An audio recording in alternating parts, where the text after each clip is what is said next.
என்னாடுடைய சிவனே போற்றி, எந்நாட்டவர்க்கும் இறைவா போற்றி,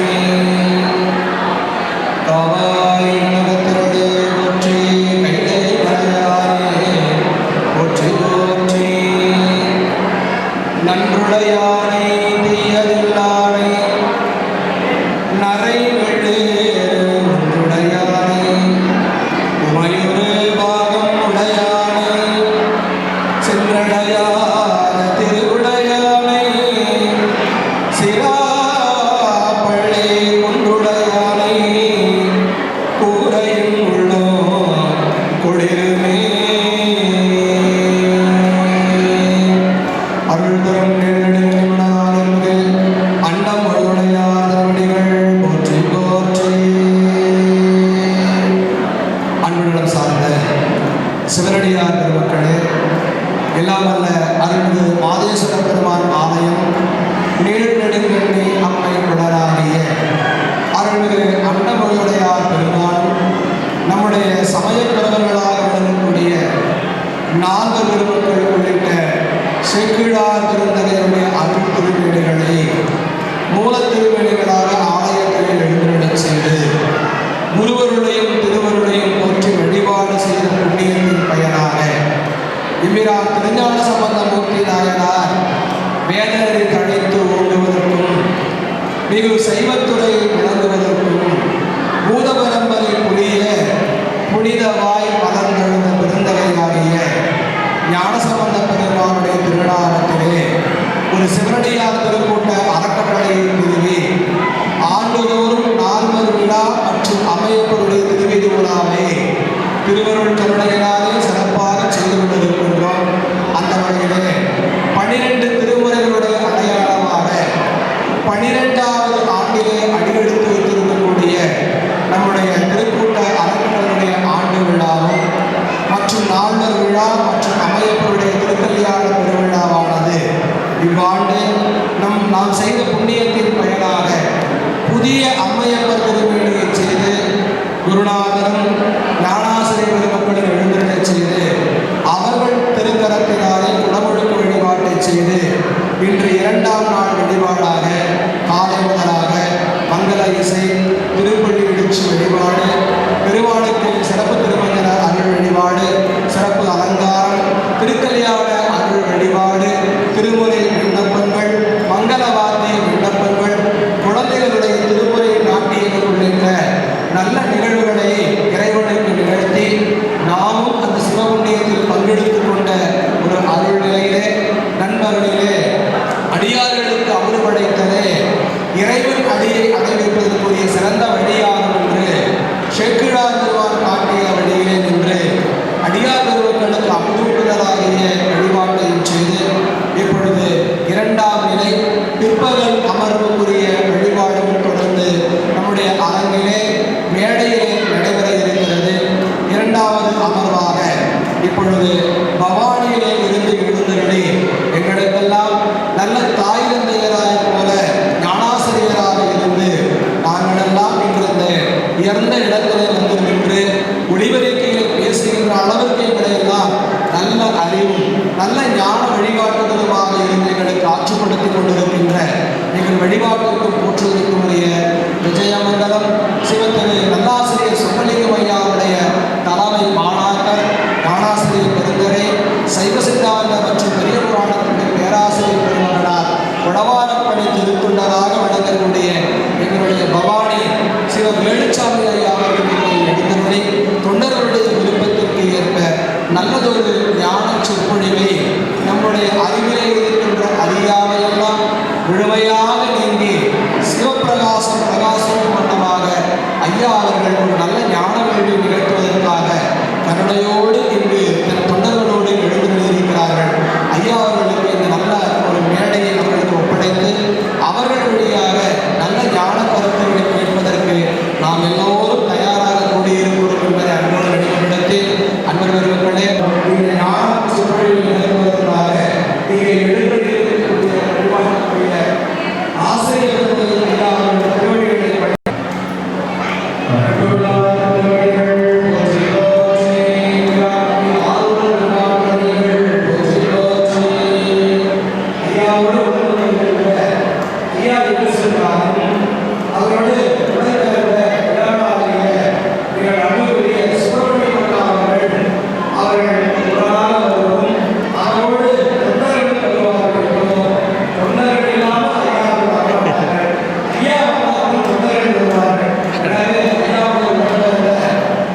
திருச்சிற்றம்பலம்.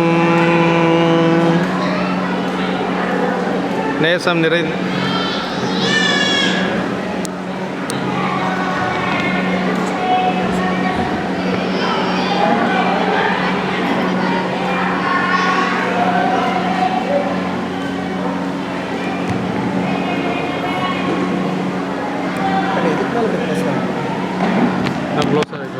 ஆமாம், கொஞ்சம்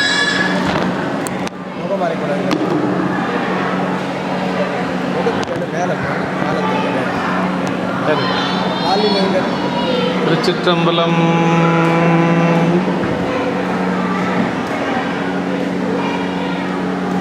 நேசம் நிறைந்த உள்ளத்தால் நிலம் நிறைந்த மணிகண்டத்து ஈசனடியார் பெருமையின் எல்லா உயிரும் தொலையெடுத்து தேசமுய திருத்தொண்ட தொகைமுன் பணித்த திருவாளன் வாசமலர்வன் கழல்வணங்க வந்த பிறப்பை வணங்குவோம். தூக்குசே திருத்தொண்ட தொகைவிரி வாக்கினால் சொல்ல வல்லபிரான் எங்கள் பாக்கிய பயனாம் பதிகுன்றைவாள் செக்கிழாரடி சென்னி இருத்துவோம். எல்லாம் வல்ல எம்பெருமான் அருந்தரும் பன்னார்மொழி அம்முடன் அமர்த்திருந்த நாவுடையாருடைய திருவடியை வணங்கி எம்பெருமக்கள் நாயன்மாருடைய பொன்னார் திருவடி தாமர்களை மனமொழி மைகளை வணங்கி உரையாசிரிய சிவகோணியவுடைய திருவடிகளை நீல நினைந்து அடியார் பெருமக்களுடைய திருவடியில் எல்லாம் மனமொழி மைகளை வணங்கி வருகின்றேன். அன்பார்ந்த சிவனை செல்வர்களே, இன்று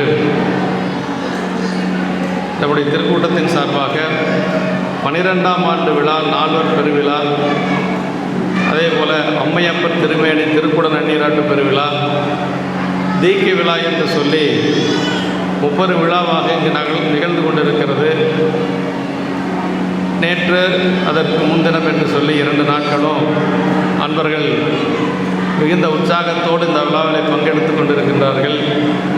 அருட்புதநாதர் ஐயா அவர்கள் வந்து நேற்றைய தினம் தீக்கை கொடுத்தோம். அதே மாதிரி குமரலிங்கம் ஐயா அவர்கள் வந்து வேள்வியிலே பங்கு கொண்டோம். இன்னும் பல அடியார் பெருமக்கள் பெரியோர்கள் எல்லாம் வந்து கலந்து கொண்டிருக்கின்றார்கள். நம்முடைய எல்லாற்றுக்கும் முத்தாய்ப்பாக இந்த திருக்கூட்டத்தில் தொடர்ந்து பெரிய புராண வகுப்பு எடுத்துக்கொண்டிருக்கக்கூடிய நம்முடைய போற்றுதலுக்கும் வழிபாட்டுக்கும் உரிய வணக்கத்திற்குரிய நம்முடைய ஆரூரன் ஐயா அவர்கள் நல்ல ஒரு நெறிப்படுத்தி கொண்டிருக்கிறார். ஒரு அருட்குருநாதர் செய்ய வேண்டிய ஒரு வேலைகளை அவர் ஒருவராக இருந்து இங்கே நல்ல ஒரு வழிநடத்தி கொண்டிருக்கிறார். அவருக்கு அடியனுடைய பணிவான ஒரு வணக்கத்தை தெரிவித்துக் கொண்டு காலை அமர்வில் இங்கு குழந்தைகள் எல்லாம் நல்ல ஒரு நாட்டிய நிகழ்வாக இங்கு அரங்கேற்றியிருந்தார்கள். ரொம்ப அடியன் இறுதியாக வந்தாலும் கூட அந்த காட்சிகள் பார்ப்பதற்கு நல்ல ஒரு கண்கொள்ளா காட்சியாக இருந்தது. அந்த குழந்தைகளுக்கும் அடியனுடைய பணிவான ஒரு வாழ்த்தினை தெரிவித்து கொண்டு அதே போல் ஓதுவாமூர்த்திகள் எல்லாம் கலந்து கொண்டிருக்கிறார்கள். அவர்களுக்கும் அடியனுடைய பணிவான வணக்கத்தை தெரிவித்து கொண்டு வேள்வி ஆசிரியர்கள் இப்படி எல்லா அடியார் பெருமக்களையும் வணங்கி வருகின்றேன்.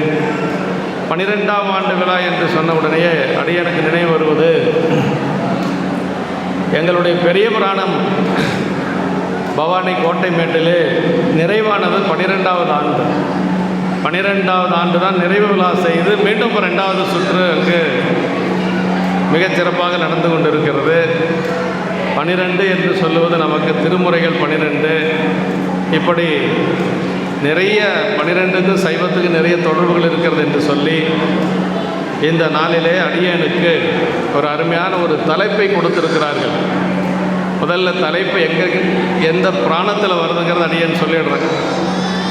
அதாவது செய்வண்ண திறம் ஒலிவேன் தீவனையின் திறன் ஒலிவேன் என்று சொல்லி இந்த தலைப்பு கண்ணப்ப நாயனாருடைய புராணத்தில் வரக்கூடிய ஒரு தலைப்பு.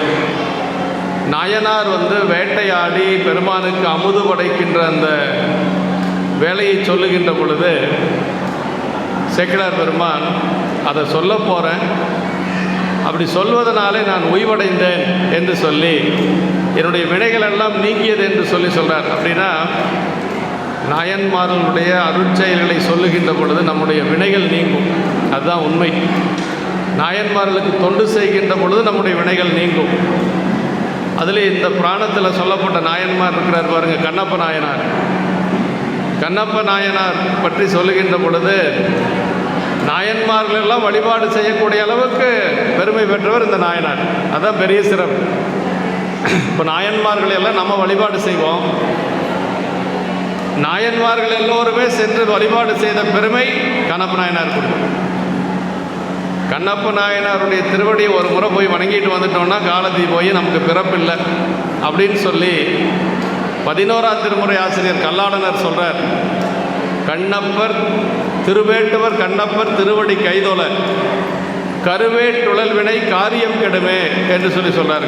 கண்ணப்பருக்கு அப்படி என்ன ஒரு பெருமை அப்படின்னா, இறைவனிடத்தில் அவர் வைத்திருந்த அன்பு தான் காரணம். ஒரு வேடுவராக இருந்தாலும் கூட அவர் எப்படி பெருமானிடத்தில் அன்பு வைத்திருந்தார் அப்படின்னா, நம்முடைய 4 பெருமக்களுமே வணங்கியிருக்கிறார்கள். அதான் ஒரு பெருமை நமக்கு. பரமாச்சாரியார்களாக நாம் போற்றக்கூடிய 4 பெருமக்கள். நம்முடைய மணிவாசக பெருமான் சொல்லுகின்ற பொழுது கோத்தமியில் சொல்றார், கண்ணப்பர் ஒப்பதோர் அன்பின்மை கண்டபின் என்னப்பர் என்னொப்பில் என்னையும் ஆட்கொண்டருளி வண்ண பணித்து என்னை வாயென்ற வான்கருணை சுண்ண பொன்னிற்றற்கே சென்றுவதாய் கோத்தும்பி என்று சொல்லி வாதவருடிகள் பற்றி சொல்லவே தேவையில்லை. பெருமானை அழுது அடியடைந்த அண்ணல் அப்படின்னு சொன்னால் வாதவருடிகள் தான். அப்படிப்பட்ட மணிவாசக பெருமானே இறைவனிடத்தில் என்ன கேட்குறாருன்னா, கண்ணப்பரை நீங்கள் ஆட்கொண்டதுக்கு பிறகு என்னை எப்படி நீங்கள் ஆட்கொண்டீர்கள்?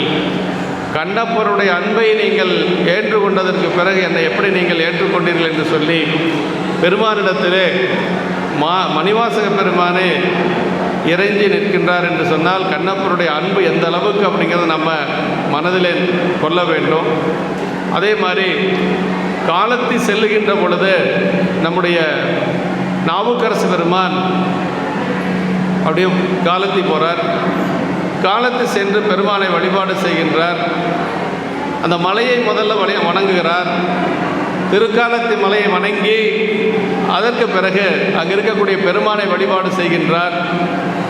அதற்கு பிறகு கண்ணப்பரை வழிபாடு செய்கின்றார். கண்ணப்பரை வழிபாடு எப்படி செய்தார் அப்படின்னா, சேக்கிர பெருமான் நமக்கு சொல்லுகின்ற பொழுது மலை சிகர சிகாமணியையும் முன்னுற மலை சிகர சிகாமணியின் மருங்குற நிற்கும் கண்ணப்பர் திருவடியை அப்புறம் எப்படி வணங்கினார் அப்படிங்கிறத சொல்றாருங்க. மலை சிகர சிகாமணியின் மருங்குற முன்னே நிற்கும் சிலை தடக்கை கண்ணப்பர் திருப்பாதம் சென்றிறைஞ்சி அலைத்து விழும் கண்ணருவி ஆகத்து பாய்ந்திலைய தலைக்கு வைத்த கையினராய் தாழ்ந்துபுறம் போந்தடைந்தார் என்று சொல்லி சேக்கிழ பெருமான் நமக்கு சொல்றார். அதாவது கண்ணப்ப நாயனாரை எப்படி கண்ணப்ப நாயனாரை வந்து நாவுக்கரசு பெருமான் எப்படி வழிபாடு செய்தார் அப்படிங்கிறத சொல்றாருங்க. மலை சிகர சிகாமணியின் மருங்குற முன்னே நிற்கும் அப்படின்னார். அப்படின்னா காலத்திநாதருக்கு முன்பாக இருக்கக்கூடிய காலத்தி போனவங்களுக்கு எல்லாத்துக்கும் தெரியும். காலத்தியில் கண்ணப்ப நாயனார் உள்ளுக்குள்ளே ஒரு திருமேனி இருக்குது, அதே மாதிரி வெளியில் ஒரு திருமேனி இருக்குது. உள்ளுக்குள்ளே அந்த மூலஸ்தானத்துலேயும் ஒரு திருமேனி இருக்குது. சாமிக்கு பக்கத்துலேயே அவர் நிற்கிறார். கடைசியாக அப்படி தான் பெருமான் அருள் கொடுக்கிறார். மாறிலா என் பலத்தில் நிற்க என்று சொல்லி இடது பக்கம் உமையம்மை இருக்கிறாங்க இல்லைங்களா, அதனால் கண்ணப்பர் சாமிக்கு வலது பக்கம் இருக்கிறார். அதே மாதிரி கண்ணப்பர் காலத்திநாதருக்கு நேர் எதிர்த்த மாதிரி பெரிய ஒரு திருவுருவ சிலை இருக்குது, கண்ணப்பருடைய திருவுருவ சிலை. அங்கே போய் வழிபாடு செய்கிறார் நாவுக்கரசு பெருமான். அலைத்து விழும் கண்ணருவி ஆகத்து பாய்ந்திலியன்னார் சேக்கிழ பெருமான். அப்படியே அவர் முன்பாக நின்று நாவுக்கரசு பெருமானுக்கு கண்ணில் நீர் வருது. எப்படி வருதுன்னா உடம்பு பூரா நனைஞ்சு போச்சான். ஆகத்து பாய்ந்திலைய அப்படின்னு சொல்லி சொல்கிறார்.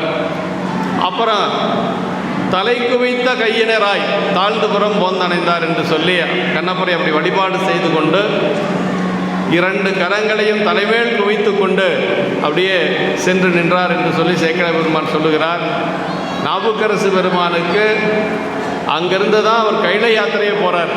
காலத்தையான் அவன் கண்ணுளான் என்று சொல்லி போகிறார். மனத்தகத்தான் தலைமேலான் வாக்கினுள்ளான் வாயார தன்னடியை பாடும் தொண்டர் இனத்தகத்தான் இமயவர்தம் சிரத்தின் மேலான் ஏழண்டத்து அப்பாலான் இப்பார் சொம்பொன் குணத்தகத்தான் அருங்கொன்றை போதினுள்ளான் பொறுப்பிடையான் நெருப்பிடையான் காற்றினுள்ளான் கணத்தகத்தான் கையிலாயத்து உச்சியுள்ளான் காலத்து யான் அவன் என் கண்ணுளானே என்று சொல்லி பாடுறார்.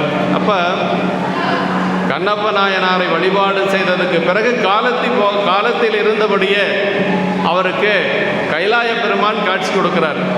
காலத்தியான் கைலாயத்து உச்சியுள்ளான் காலத்தியான் அவன் என் கண்ணுளானே என்று சொல்லி அந்த பதிகத்தில் பாடுறார் திருத்தாண்டகத்தில். அதற்கு பிறகு அங்கிருந்து தான் கைலை யாத்திரை அவருக்கு ஆரம்பமாவது காலத்தில் இருந்து தான். இப்படி கண்ணப்ப நாயனாரை வழிபாடு செய்து கொண்டு அங்கே காலத்தில் இருக்கக்கூடிய காலத்திநாதரை வழிபாடு செய்து கொண்டு அங்கிருந்து கைலை யாத்திரை செல்லுகிறார் என்று சொல்லி நமக்கு பெரிய புராணத்திலே குறிப்பு இருக்கிறது. அதே மாதிரி நம்முடைய ஞானசம்பந்த பெருமான் எப்படி வழிபாடு செய்தார் அப்படிங்கிறதையும் நம்ம பார்க்கணும். ஏன்னா ஞானசம்பந்த பெருமான் எப்படிப்பட்டவர் அப்படின்னா, வம்பரா வரிவண்டு மனம் நார மலரும் மதுமலர் கொன்றையான் அடியல்லால் பேணா எம்பீரான் சம்பந்தன் அடியார்க்கும் அடியன் அப்படின்னு. அதாவதுங்க, அவர் ஞானசம்பந்த பிள்ளையார் குழந்தையிலிருந்து சிவபெருமானை தவிர யாரையும் வணங்க மாட்டார். சிவபெருமானை தவிர எந்த ஒரு கடவுளையும் வணங்க மாட்டார். வம்பரா வரிவண்டு மனம் நார மலரும் மதுமலர் கொன்றையான் அடியல்லால் பேணா எம்பீரான் சம்பந்தன் அடியார்க்கும் அடியன்னார் சுந்தரர் பாடுறார். அப்படிப்பட்ட சுந்தரமூர்த்தி ஞானசம்பந்த பெருமான் காலத்தி போகிறார். அப்படி காலத்தி செல்லுகின்ற பொழுது முதல்ல கோயிலுக்குள்ளே போகிறார். முதல்ல மலையை வணங்குறார். எல்லா மலைகளும் அங்கே தெரியுது. அங்கே இருக்கக்கூடியவங்ககிட்டக்கெல்லாம் கேட்குறார் ஞானசம்பந்த பெருமான், இதில் காலத்தி மலை யாது என்று சொல்லி கேட்கிறார். எல்லாரும் சொல்கிறாங்க, அதோ தெரிகிறது, அதுதான் காலத்தி மலை என்று சொல்லுகின்ற பொழுது அந்த மலையை வணங்கி கொண்டு அதற்கு பிறகு அங்கே போகிறார். அந்த கோயிலுக்குள்ளே போகிறார். கோயிலை அப்படியே வளமாக வருகின்றார். கோயிலை வளமாக வந்தவர் சாமியை கும்பிட்றார். சாமி கும்பிட்டு கீழே விழுந்து எழுந்து அதற்கு பிறகு கண்ணப்பரை வழிபாடு செய்கின்றார். கண்ணப்பரை எப்படி வழிபாடு செஞ்சார் அப்படின்னா, அப்படியே நெடுஞ்சான் கிடையாக விழுந்து வழிபாடு செய்கிறார். அவருடைய பயன் அவருக்கு இருந்ததுனால கண்ணப்பரை வழிபாடு செஞ்சாராம். அப்போ கண்ணப்பரை வழிபாடு செய்கிறதுனா அவர் ஒரு சாதாரண வேடுவர் தான். ஆனால் இறைவனிடத்தில் வைத்த அன்பு இருக்குது பாருங்க, அந்த அன்புக்கு இணையாக வேறு யாரையும் சொல்ல முடியாது. அதை கும்பிட்ட பயன் காண்பார் போல் மெய்வேட பெருமானை கண்டு வீழ்ந்தார் என்று சொல்லி சேக்கிழ பெருமான் சொல்கிறார். அதுக்கு உரையாசிரியர் எப்படி உரை சொல்கிறாங்க அப்படின்னா, ஞானசம்பந்த பெருமான் கண்ணப்பர் முன்னாடி நின்று அப்படியே கண்ணெல்லாம் உடம்பு பூரா நீர் அருவி பாயுது. அப்படியே நின்றுட்டு இருந்தாராம். திடீர்னு விழுந்தாராம். விழுந்தது எப்படி இருந்தால், 2 பேர் பின்னாடி இருந்து தள்ளி விட்டால் எப்படி போய் விழுவோம், அது மாதிரி விழுந்து வணங்கினார் என்று சொல்லி சேக்கிழ பெருமான் நமக்கு சொல்கிறார். அப்புறம் சரி வணங்கினார், அதோடு முடிஞ்சுதா அப்படின்னா, கண்ணப்பருடைய அந்த உருவத்தில் காலத்திநாதரை பார்த்தாராம் ஞானசம்பந்த பெருமான். அதுதான் பெரிய சிறப்பு. நம்மெல்லாம் இப்போ மேட்டுப்பாளையத்தில் நீல் நெடுங்கண்ணியுடன் அவர் அண்டமுழுதுடையார் பெருமானை வழிபாடு செய்கிறோன்னா, நமக்கு அண்டமுழுதுடையார் முன்னாடி போய் நின்னா யார் தெரிவா? அண்டமுழுதுடையார் தெரிவார் இல்லைங்களா? அவ்வளோதான் தெரிவாங்க. ஆனால் ஞானசம்பந்த பெருமான் கண்ணப்பரை வழிபாடு செய்கின்ற பொழுது கண்ணப்பருடைய உள்ளுக்குள்ள அந்த அன்பிலை கலந்திருக்கிறார் பாரு, காலத்தினாதர் வழிபாடு தரிசனம் கொடுத்தாராம்.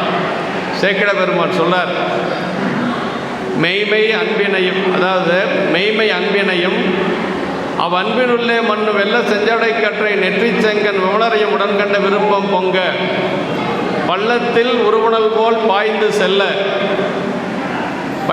பைம்பொன்மலை வள்ளி பரிந்தளித்த ஞான பொன்வள்ளத்தில் ஞானவார் அமுதம் உண்டார் பலமுறையும் வீழ்ந்தெழுந்து வணங்கினார் அப்படின்னு சொல்லி சேக்கிழ பெருமான் நமக்கு அந்த இடத்த சொல்கிறார்.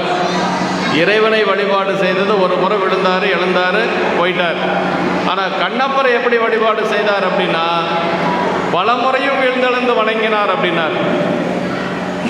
அதுக்கு என்ன காரணம்னா, அப்படியே கண்ணப்பருடைய அந்த அன்பிலே காலத்தினாதர் காட்சி கொடுக்கிறார். ஞானசம்பந்த பெருமானுக்கு அந்த அன்பு எப்படி வந்தது, அந்த கண்ணீர் எப்படி வந்தது அப்படின்னா, ஒரு பெரிய மலை, அந்த மலையிலிருந்து அப்படி வேகமாக பள்ளத்தை நோக்கி ஒரு நீர் வந்தால் எப்படி இருக்கும், அது மாதிரி அந்த அன்பு பெருக்கெடுத்து வந்தது என்று சொல்லி நமக்கு சேக்கிழ பெருமான் அங்கே சொல்கிறார். அப்படின்னா கண்ணப்பர் எவ்வளவு அன்புடையவராக இருந்திருப்பார் பெருமானிடத்தில். அந்த அன்பை நினைந்து ஞானசம்பந்த பெருமானுக்கு பள்ளத்தில் உருவனல் போல் பாய்ந்து செல்ல அப்படின்னார் சேக்கிழ பெருமான். பள்ளத்தை நோக்கி வரக்கூடிய ஒரு தண்ணீரை போல ஞானசம்பந்த பெருமானுடைய கண்களிலிருந்து நீர் வந்தது என்று சொல்லி நமக்கு அந்த இடத்துல சொல்கிறாங்க. அந்த அளவுக்கு நம்முடைய கண்ணப்ப நாயனார் காலத்தினாதரிடத்தில் வைத்திருந்த அன்புக்கு அளவே சொல்ல முடியாது. அதே மாதிரி சுந்தரமூர்த்தி சாமிகள் அங்கு சென்று வழிபாடு செய்கின்ற பொழுதும் அதே மாதிரி தான் கண்ணப்பரை அங்கே வழிபாடு செய்து அதற்கு பிறகு அங்கே வந்து அவர் வழிபாடு செய்து கொண்டெல்லாம் பதிகமெல்லாம் செண்டாடும் என்று சொல்லக்கூடிய திருப்பதிகத்தை பாடினார்.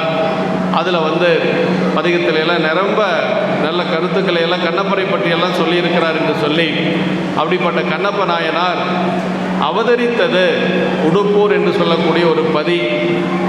அது எங்கே இருக்குது அப்படின்னா, இப்போ சொல்லணுன்னா அதாவது ஆந்திர மாநிலம் முதல்ல தமிழ்நாடாக இருந்தது. இப்போல்லாம் எல்லைகள் பிரிக்கின்ற பொழுது ஆந்திராவுக்கு போயிடுச்சு. ஆந்திர மாநிலத்தில் உடுப்பூர் என்று சொல்லக்கூடிய ஒரு பதி, அந்த உடுப்பூரில் தான் அவர் அவதரித்தது என்று சொல்லி பெரிய புராணத்தில் சொல்லப்பட்டிருக்கிறது. அது முதல் பாட்டிலேயே சேக்கிழ பெருமான் கண்ணப்ப நாயனாருக்கு மட்டும் மொத்தம் 186 பாட்டு சொல்கிறாருங்க. இந்த 186 பார்த்தா எனக்கு கண்ணப்ப நாயனார் கண்ணை பெயர்த்தார், அப்பினார், கரிய மாமிசத்தை எல்லாம் வச்சு படைத்தார் அப்படிங்கிறதான் நமக்கு நினச்சிட்டு இருக்கிறோம். ஆனால் அதில் எத்தனையோ நுட்பங்களை சேக்கிழ பெருமான் நமக்கு வச்சிருக்கிறார்.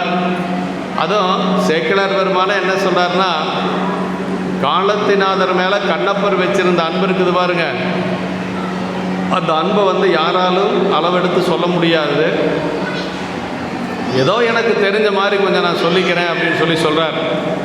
ஏனாதி நாயனார் புராணத்தில் தோற்றுவாய் செய்கின்ற பொழுது அந்த கடைசி பாட்டில் சொல்கிறார், தம்பெருமான் சாத்தும் திருநீற்று சார்புடைய எம்பெருமான் ஏனாதிநாதர் கழல் இறைஞ்சி உம்பர்பிரான் காலத்தி உத்தமருக்கு கண்ணப்பும் நம்பெருமான் செய்தபடி நாம் தெரிந்தவாறு உரைப்பாம் என்று சொல்லி சொல்கிறாருங்க. அதாவது கண்ணப்ப நாயனாருக்கு அவர் செய்த தொண்டை ஏதோ எனக்கு கொஞ்சம் தெரிஞ்ச அளவுக்கு நான் சொல்கிறேன் அப்படின்னு சொல்லி சேக்கிழார் பெருமானே சொல்கிறாருன்னா நம்ம எப்படி முழுமையாக சொல்ல முடியுமா நம்ம யோசித்து பார்க்கணும். அவ்வளவு பெருமானிடத்தில் அன்புடைய நாயனார் கண்ணப்பன். அவருக்கு பெருமானிடத்தில் அன்பு ஒன்றை தவிர எதுவும் தெரியாது. ஆனால் எப்படி குலத்தில் அவர் அவதரித்தார் அப்படிங்கிறதெல்லாம் புராணத்தில் சொல்கிறார். மேவலர் புறங்கள் சென்ற விடையவர் வேதவாய்மை காவலர் திருக்காலத்தை கண்ணப்பர் திருநாடு என்பார். நாவலர் புகழ்ந்து போற்றும் நல்வளம் பெருகி நின்று பூவலர் வாமிசுவாவை பூண்ட பொத்தப்பி நாடு என்று சொல்லி சேக்கிழ பெருமான் வந்து அந்த நாட்டை பற்றி சொல்லுகின்ற பொழுது மேவலர் புறங்கள் சென்ற விடையவர் வேதவாய்மை காவலர் திருக்காலத்தை கண்ணப்பர் திருநாடு என்று சொல்லி சொன்னார். அதாவது அசுரர்களுடைய 3 புறங்களை எரித்த சிவபெருமான் வீற்றிருக்கக்கூடிய அந்த காலத்தி நாடு என்று சொல்லி அந்த நாடு எப்படிப்பட்ட நாடுன்னா, புலவர்களெல்லாம் போற்றக்கூடிய பெருமையுடையது. நூலறிந்த புலவர்கள் எல்லோரும் போற்றி வழிபாடு செய்யக்கூடிய அளவுக்கு அது ஒரு உயர்ந்த நாடு என்று சொல்லுகிறார். அப்படிப்பட்ட நாடு, அந்த நாட்டுக்கு பேர் பொத்தப்பி நாடு, அதாவது கண்ணப்பர் திருநாடுன்னு சொல்கிறார். பொத்தப்பி நாடுன்னு ஏன் சொன்னார் அப்படின்னா, கண்ணை பெயர்த்து அப்பியதனால் அதுக்கு பேர் பொத்தப்பி நாடு என்று சொல்கிறார். அந்த ஊர் வந்து எப்படி இருந்தது அப்படின்னா, வேடர்கள் நிரம்பி இருக்கக்கூடிய ஒரு ஊர். அங்கே இருக்கக்கூடிய வேடர்கள் எப்படி இருந்தாங்க அப்படின்னா, அவங்களுடைய தொழில் கொல், எரி, குத்து அப்படிங்கிறது தான் அவங்களுடைய வேலை. மிருகங்களை கொல்ல வேண்டியது, குத்த வேண்டியது, இப்படி கொலை தொழில் ஆரழைத்து உண்ணும் வேடர்கள் அப்படின்னு சொல்லி சேக்கிழ பெருமான் சொல்கிறார். அப்படி ஒரு கொடுமையான தொழில் செய்யக்கூடிய ஒரு வேடர் குலம். அங்கே இருக்கக்கூடிய வேடுவர் குழந்தைகள், அப்புறம் அந்த வேடுவ குழந்தைகள் எல்லாம் நிரம்ப இருந்தது. அப்படிப்பட்ட அந்த ஊரில் வந்து நாகன் என்று சொல்லி ஒருவன் அந்த வேடுவர் குல தலைவனாக இருக்கிறார். அவர் பேர் தின்னனாருடைய அப்பா பேர் நாகன் என்று சொல்லி, அந்த நாகனை பற்றி சொல்லுகின்ற பொழுது என்ன சொல்கிறார்னா, சேக்கிழார் பெருமான் வெற்றியால் தவமும் செய்தான், ஆயினும் பிறப்பின் சார்பால் குற்றமே குணமா வாழ்வான், கொடுமையே தலை நின்றுள்ளான், வெஞ்சின அடங்கல் போல்வான், மற்றவன் குறிஞ்சி வாழ்க்கை தத்தை என்று சொல்லி அவனுக்கு வந்து பேர் வந்து நாகன் என்று சொல்லி அவன் வெற்றியால் தவமுன் செய்தான் என்று சொல்லி வெற்றியால் தவமுன் செய்தான்னா பிறப்பின் சார்பால் குற்றமே குணமா வாழ்வான்னார். அவர் வேடர் குலத்தில் பிறந்திருந்தாலும் அவன் ஒரு ஏதோ ஒரு பிறப்பில் தவம் செஞ்சிருக்கிறான் அப்படின்னு சொல்கிறார். வெற்றியால் தவமுன் செய்தான். ஏன் அப்படி சொல்கிறார் அப்படின்னா கண்ணப்பரையே ஒரு குழந்தையாக பெறக்கூடிய அளவுக்கு தவம் செய்திருக்கிறார் என்று சொல்கிறார். அதான் வெற்றியால் தவமுன் செய்தான். ஆனால் பிறப்புடைய சார்பு வேடுவர் குலத்தில் பிறந்ததுனால அவர் எப்படி வாழ்ந்து கொண்டிருந்தார் அப்படின்னு சொன்னால் கொள் எரி குத்து என்று சொல்லக்கூடிய அந்த மிருகங்களை வேட்டையாடக்கூடிய ஒரு தொழிலை செய்து கொண்டு வந்தார் என்று சொல்லி அவருடைய வீரத்தை பற்றி சொல்லுகின்ற பொழுது ஒரு ஆண் சிங்கம் போல வீரத்திலே சிறந்தவன் என்று சொல்லி தின்னனாருடைய அப்பாவை பற்றி சொல்லுகின்றார். அந்த அவருக்கு மனைவியாக வாய்க்க பெற்றது யார் அப்படின்னா தத்தை என்று சொல்லி அந்த ஒரு குறவ மகளிரை சொல்லுகின்றார். இவர்கள் அந்த வேடர்களுக்கெல்லாம் தலைவனாக இருந்து கொண்டு அப்படி வாழ்ந்து கொண்டு இருக்கிற பொழுது நாகனுக்கு நீண்ட நாட்களாக பிள்ளை பேர் இல்லை, குழந்தை இல்லை நாகனுக்கு. அப்படி குழந்தை இல்லாதனால வேடர்கள் குழந்தை இல்லைன்னா என்ன செய்வாங்க அப்படின்னா முருகப்பெருமானுக்கு வேண்டுதல் செய்வாங்க. நாமெல்லாம் குழந்தை இல்லைன்னா ஏதோ பரிகாரம் செய்கிறோம் இல்லைங்களா? அது மாதிரி என்ன பரிகாரம், கோயிலுக்கு போகிறது, அப்புறம் அடியார்களை கூப்பிட்டு உணவு கொடுக்கறது. பெரிய புராணத்தில் ஒரு இடத்துல சொல்லி அன்னம்பாளிப்பு செய்தார் அப்படின்னு சொல்லி சேக்கிழ பெருமான் அந்த புராணத்தில் சொல்கிறாருங்க. ஆமாம், அப்படி செஞ்சால் குழந்தை பிறக்கும் அப்படிங்கிறது நமக்கு புராணத்தில் இருக்குது. இப்போ இந்த வேடுவர்களுக்கு அதெல்லாம் தெரியாது. அவங்க என்ன செய்வாங்க அப்படின்னா முருகப்பெருமானை நோக்கி தவம் செய்வாங்க. முருகப்பெருமானுக்கு ஆராதனைகளெல்லாம் செய்வாங்க. அப்படி முருகப்பெருமானுக்கெல்லாம் நிறைய ஆராதனைகள் செய்து வழிபாடுகள் செய்து இந்த குழந்தை பிறக்குதுங்க. அது எப்படி சொல்கிறார் அப்படின்னா எயிலுடை புறங்கள் சென்ற எந்தையார் மைந்தரான மயிலுடை கொற்ற ஊர்தி வரையுறம் கிழித்த திண்மை அயல்வரை அன்னலார்தம் அருளினாலே காணவர் குளம்பிளங்க தத்தைவால் கருப்பம் நீட வான்மதி உவரியின்றால் போல மகையென பயந்த போது அப்படின்னு சொல்லி சேக்கிழ பெருமான் அந்த இடத்த சொல்கிறாருங்க. அதாவது என்ன சொல்கிறாருன்னா எயிலுடை புறங்கள் சென்ற எந்தையார் மைந்தரான அப்படின்னா சிவபெருமானுடைய மகனாக இருக்கக்கூடிய முப்புறங்களை எரித்த சிவபெருமானுடைய மகனாக இருக்கக்கூடிய முருகப்பெருமானை வழிபாடு செய்து அந்த முருகப்பெருமானுடைய திருவருளினாலே அவதரித்தவர் தின்னனார் அப்படின்னு சொல்லி சொல்கிறார்கள்.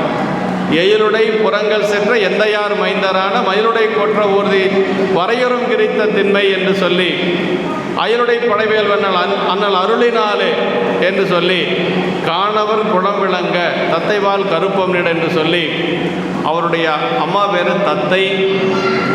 இந்த வேடுவர் குலம் விளக்கம் பொருட்டாக அவர் அவதரித்தார். காணவர் குளம் விளங்க தத்தைவால் கருப்பம் நீட வான்மதி உவரியின்றால் போல எனமக பயந்த போது என்று சொல்லி, அதாவது ஒரு கடல் நிலவை ஈன்றது போல அங்கு நாயனார் அவதரித்தார் என்று சொல்லி சேக்கிழ பெருமான் நமக்கு அருளுகின்றார்.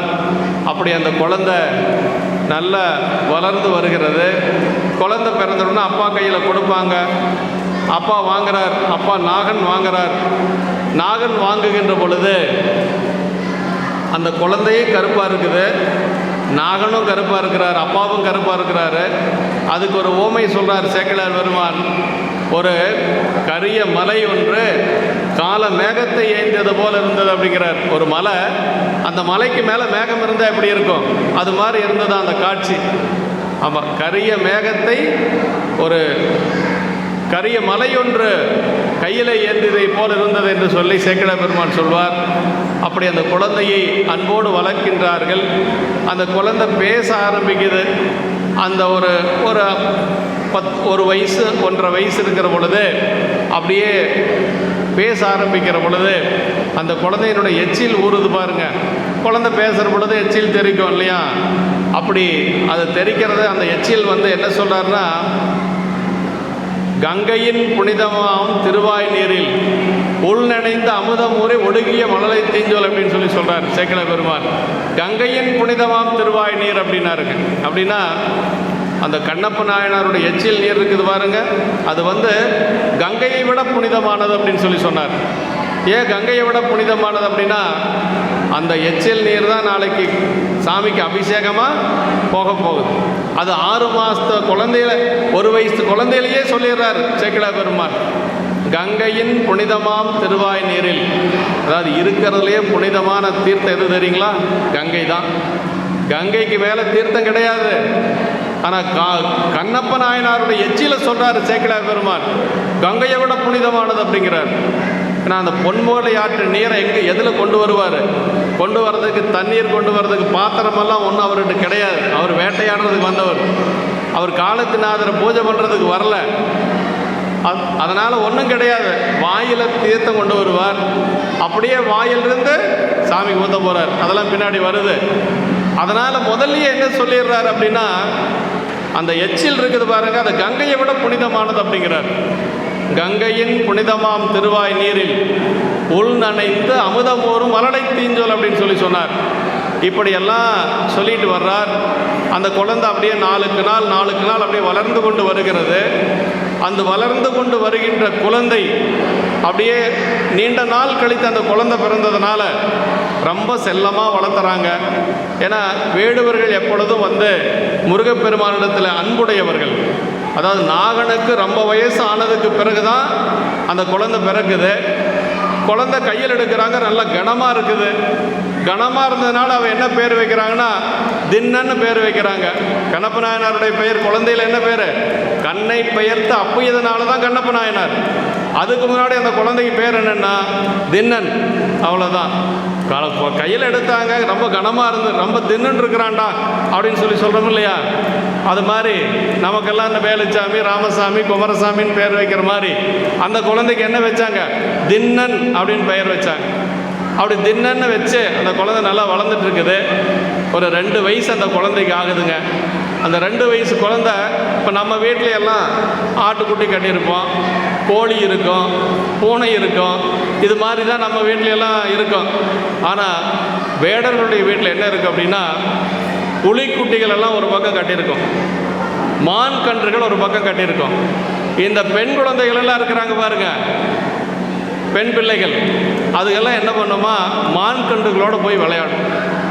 இந்த ஆண் குழந்தைகள் வந்து சின்ன வயசுலேயே அது வீரமாக வளரக்கூடிய பிள்ளைகள், அது எப்பொழுதும் போய் புலிக்குட்டிகளோட தான் விளையாடிட்டு இருக்குமா. அப்படி தின்னனார் வந்து ஒரு 2 வயசு குழந்தையாக இருக்கிற பொழுது அங்கு கட்டியிருக்கக்கூடிய ஒரு புலியோடு விளையாடிட்டு இருக்கிறார். அப்படி விளையாடிட்டு இருக்கிற பொழுது ஒரு வயதான ஒரு புலி அப்படி வாயை திறந்து படுத்திருக்குது. வாயை திறந்து படுத்திருக்கிற பொழுது இவர் என்ன பண்ணுறாரு அப்படின்னா, சரி ஏதோ மரத்தினுடைய பொந்து தானாட்டு இருக்குது அப்படின்ட்டு இந்த குழந்தை என்ன பண்ணுறது, கையை கொண்டு போய் உள்ள விடுறார்.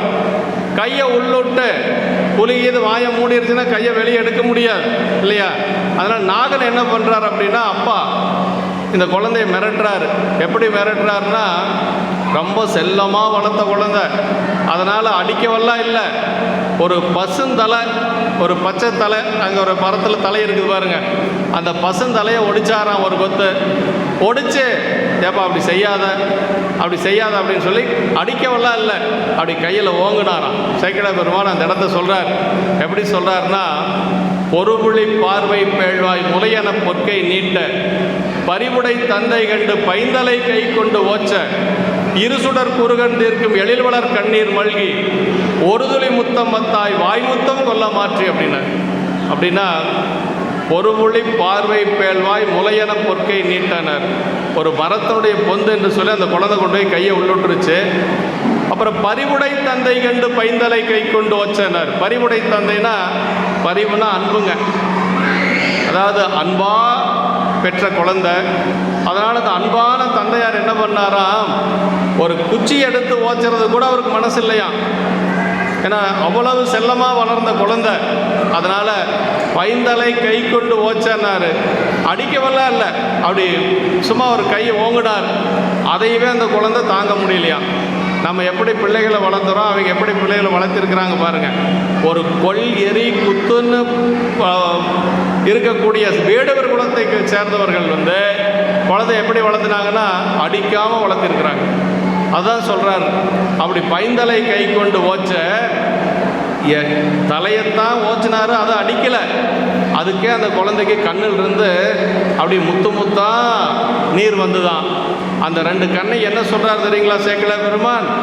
இருசுடர் குறுகன் தீர்க்கும் எழில்வளர் கண்ணீர் மல்கினார். இருசுடர்னா என்ன தெரியுங்களா? சந்திரன் சூரியன். சிவபெருமானுக்கு கண்ணா இருக்கிறது எது தெரியுங்களா? சந்திரன் சூரியன். நீங்கள் நவக்கிரகத்தில் சந்திரன் சூரியன் இருக்கும், அதை நீங்கள் வணங்கணுங்கிற அவசியம் இல்லை. கோயிலுக்கு முன்னாடி ஒரு பக்கம் சந்திரன் ஒரு பக்கம் சூரியன் இருக்கும். பெரிய கோயில் எல்லாம் பார்த்தீங்கன்னா இருக்கும். உள்ளே போன உடனே ஒரு பக்கம் சந்திரன் இருப்பார், ஒரு பக்கம் சூரியன் இருப்பார். அது என்னன்னா சாமியினுடைய 2 கண்கள்.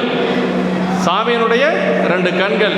சரி, இந்த குழந்தைக்கு ஏன் வந்து அப்படி சொல்லணும் அப்படின்னா, இந்த கண்ணு தான் நாளைக்கு சிவபெருமானுக்கு கண்ணாக அப்போ போகிறார். அதனால் இப்போவே சொல்லிடுறார் சேக்கிழார் பெருமான், இருசுடர் குறுகன் தீர்க்கும் எழில்வளர் கண்ணியில் மல்கினார். ஆமாம், 2 சுடர் அப்படின்னா சந்திரன் சூரியன் போன்ற கண்கள் இருந்து அப்படியே தாரை தாரையாக கண்ணீர் வந்து தான். அப்படி அந்த தாரை தாரையாக வந்த கண்ணீரை வந்து பக்கத்தில் இருந்த அந்த வேடுவ பெண்ணாக இருக்கக்கூடிய அவங்க அம்மா தத்தை என்ன செஞ்சாங்களாம், கையில் எல்லாம் போய் துடைக்கலையாம், வாய் முத்தத்தினாலே அந்த நீரை துடைத்தார் என்று சொல்லி சேக்கிழார் பெருமான் சொல்கிறாருங்க. ஆமாம், இருசுடர் குறுகன் தீர்க்கும் எழில்வளர் கண்ணீர் மல்கி ஒரு துளி முத்தம் மத்தாய் வாய் முத்தம் கொல்ல மாற்றி அப்படின்னு சொல்லி சொன்னார். அப்படியே வாய் முத்தத்தின் மூலமாக அந்த குழந்தையினுடைய கண்ணீரை அவங்க அம்மா துடைச்சாங்க என்று சொல்லி சேக்கிழார் பெருமான் அங்கே நமக்கு சொல்லுகிறார். அப்படி அந்த குழந்தையை அன்போடு வளர்க்கின்றார்கள். அந்த குழந்தை நன்கு வளருகிறது. அந்த குழந்தை பிறந்த உடனேயே பக்கத்தில் இருக்கக்கூடிய அந்த வேடுவர்களுடைய கிராமங்கள் எல்லாம் ஒரு பெரிய விழாவாக கொண்டாடுகிறார்கள். அப்படி விழாவாக கொண்டாடி அந்த குழந்தைக்கு 5 வயது வருகிறது. 5 வயது வந்த உடனேயே ஒரு பெரும் விழா எடுக்கிறாங்க. அந்த வில்வத்தை கற்றுக் கொடுக்கக்கூடிய ஒரு விழா. அங்கே இருக்கக்கூடிய வேடவர்கள் எப்பொழுதுமே தேவராட்டி என்று சொல்லக்கூடிய ஒரு பெண்ணை வச்சுருப்பாங்க, வயதான ஒரு பெண். அந்த பெண்ணை வைத்து கொண்டு தான் எல்லா சடங்குகளும் செய்வாங்க. அந்த அம்மாவுக்கு பேர் தேவராட்டி அப்படின்னு சொல்லுவாங்க. அந்த பெண்ணை அழைத்து ஒரு பெரிய விழா எடுத்து, நம்ம குழந்தைகள் எல்லாம் வந்து பள்ளிக்கூடத்துக்கு அனுப்புறதுனா பெரியவங்கெல்லாம் ஒரு விழா செய்வாங்க, வித்யாரம்பம்னு சொல்லுவாங்க. அதுக்கு பேர் வித்தை ஆரம்பம், வித்யாரம்பம் அப்படின்னு சொல்லுவாங்க. நம்ம ஆயுத பூஜையில் செய்கிறோம் இல்லைங்களா, விஜயதசமியில், அதான் வித்யாரம்பம் அப்படின்னு சொல்லுவாங்க. இந்த குழந்தைக்கு வில்வித்தை சொல்லிக் கொடுப்பதற்காக அன்று ஒரு நல்ல நாளாக பார்த்து தேவராட்டி அழைத்து அந்த விழா செய்கிறாங்க. அந்த விழாவுக்கு எல்லாரும் வருகிறார். அப்படி முழுமையாக கற்றுக்கொண்டு அவருக்கு 16 வயது நிரம்பியது. 16 வயது அப்படிங்கிறது மனப்பருவம், திருமண பருவம். அதே மாதிரி ஒரு பக்குவமான ஒரு வயசு. ஆண்களுக்கு 16, பெண்களுக்கு 13. அந்த காலத்தில் திருமண வயதே 13 வயசு தான் பெண்களுக்கு, ஆண்களுக்கு 16. இப்போ 16 வயது ஆன உடனேயே கண்ணப்ப நாயனாருக்கு கன்னி வேட்டைக்கு அவர் அனுப்பணும்னு சொல்லி அவருக்கு கன்னி வேட்டைக்கு அனுப்ப போகிறாங்க. 16 வயதில் அவருக்கு எல்லா சடங்குகளை செய்து, நாகனுக்கு ரொம்ப வயசாகிருது. ஏன்னா வயதானதுக்கு பிறகு தான் அந்த குழந்தையே பிறந்தது. அதனால் ரொம்ப வயதானதுனால நாகனால் பழைய மாதிரி வேட்டையாட முடியலை. அப்படி வேட்டையாட முடியாதனால அவர் எல்லாத்தையும் வேடுவர்களெல்லாம் வர சொல்லி அவர் எல்லாத்திட்டையும் இவர் நாகன் சொல்கிறார், முன்பு போல் என்னால் வேட்டையாட முடியல, ஏன்னா எனக்கு வயசாகி போச்சு. அதனால் என்னுடைய மகனை நீங்கள் வந்து தலைவனாக ஏற்றுக்கொள்ளுங்கள் என்று சொல்லி தன்னுடைய மகனை எல்லாத்திட்டையும் சொல்லி ஏற்றுக்க சொல்கிறார். அவங்க என்ன சொல்கிறாங்கன்னா, உங்களுடைய அந்த தலைமையின் கீழ் நாங்கள் எந்த ஒரு குறையும் இல்லாத இருந்த சாமி, அதே மாதிரி அவரும் எங்களுக்கு அப்படி எங்களை வச்சிருக்கணும் என்று சொல்லி விண்ணப்பம் செய்கின்றார்கள். நாகனும் வந்து அவர்களுக்கு ஒரு உறுதி கொடுக்கிறார், என்னுடைய மகன் அது மாதிரி வைத்திருப்பார் உங்களை எல்லாம் அப்படின்னு சொல்லி ஒரு உறுதி கொடுக்கிறார். அங்கு விழா நடக்கிறது. விழா நடந்து விழா முடிவில் அப்பாட்ட சென்று அவர் வந்து ஆசி பெற்றுக் கொள்ளுகிறார், தாய் தந்தரை வணங்கி கொள்ளுகிறார். அதே மாதிரி அந்த தேவராட்டியை வணங்கி கொள்ளுகிறார். அவங்களுக்குள்ள கொள் எரி குத்து என்று சொல்லக்கூடிய அந்த கொடுமையான தொழில் செய்தாலும் கூட அவங்களுக்குள்ள ஒரு அறம் இருந்தது என்று சொல்லி சேக்கிழார் பெருமான் நமக்கு சொல்கிறாருங்க. என்ன அப்படின்னா, வயதான மிருகங்களை கொல்ல மாட்டாங்களாம் வேடுவர்கள். அதே மாதிரி ரொம்ப குட்டி மிருகங்கள், காது வளைந்த குட்டி மிருகங்களை கொல்ல மாட்டாங்களாம். அப்புறம் சூழ் கொண்ட மிருகங்களை கொல்ல மாட்டாங்களாம். கருவுற்று இருக்கக்கூடிய மிருகங்களை கொல்ல மாட்டாங்களாம். இதெல்லாம் அவர்கள் கடைபிடித்து ஒழுகிய ஒரு ஒழுக்கம், நெறிகள். இப்படியெல்லாம் அவர்கள் இருக்கிறாங்க. 16 வயசு அவர் கன்னி வேட்டைக்கு செல்ல போகிறார். கன்னி வேட்டைக்கு சென்று திரும்பி வந்ததுக்கு பிறகு அவர் அந்த நாட்டை ஆட்சி செய்ய போகிறார். அந்த பொத்தப்பி நாட்டை ஆட்சி செய்ய போகிறார். அப்படி செல்லுகின்ற பொழுது 2 மெய்க்காப்பாளர்களை கூட அனுப்புகிறார். யாரு? நாகன் அனுப்புகிறார். ராஜா வீட்டு குழந்தை, அவர் இளவரசர். அவர் வெளியில் வருகின்ற பொழுது 2 மெய்க்காப்பாளர் அனுப்புகிறாங்க. ஒருத்தன் பேர் நாகன், இன்னொருத்தன் பேர் காடன் என்று சொல்லி. நாணன் காடன், நாகன்கிறது அவங்க அப்பா, நாணன் காடன் என்று சொல்லி 2 பேர் கூட அனுப்புகிறாங்க. 2 பேரும் அவர் கூட வராங்க. அப்படி கன்னி வேட்டைக்கு வருகின்ற பொழுது பல மிருகங்களை எல்லாம் வெட்டி சாய்த்து கொண்டு செல்லுகின்றார்கள். ஒரு மிகப்பெரிய ஒரு பன்றி ஒன்று ரொம்ப வேகமாக மூர்க்கத்தனமாக வருது. அந்த பன்றியை பார்த்து எல்லாம் பயந்து ஓடுறாங்க. அப்போ கண்ணப்பர் எதிர்த்து நின்று போராடுறார். தினனார் எதிர்த்து நின்று போராடுகின்ற பொழுது அந்த பன்றி அவருடைய வில்லைக்கு பயந்து வேகமாக ஓடுது. அப்படி ஓடுகின்ற பொழுது ரொம்ப தூரம் துரத்திட்டு போகிறார். இவர் முன்னாடி துரத்திட்டு போகிறார். அவங்க 2 பேரும் பின்தொடர்ந்து ஓடிக்கொண்டே இருக்கிறாங்க. அந்த நாணன் காடன் 2 பேரும் மெய்க்காப்பாளர்கள். ஏன்னா ராஜா போனால் பின்னாடி இவங்க போய் தான் ஆகணும். அப்படி சென்று கொண்டு இருக்கிற பொழுது நீண்ட தூரம் சென்று அதற்கு பிறகு அந்த பன்றியே களைப்படைஞ்சு போயிடுறது. இவருக்கு ஒன்றும் ஆகலை. இவர் போயிட்டே இருக்கிறார்.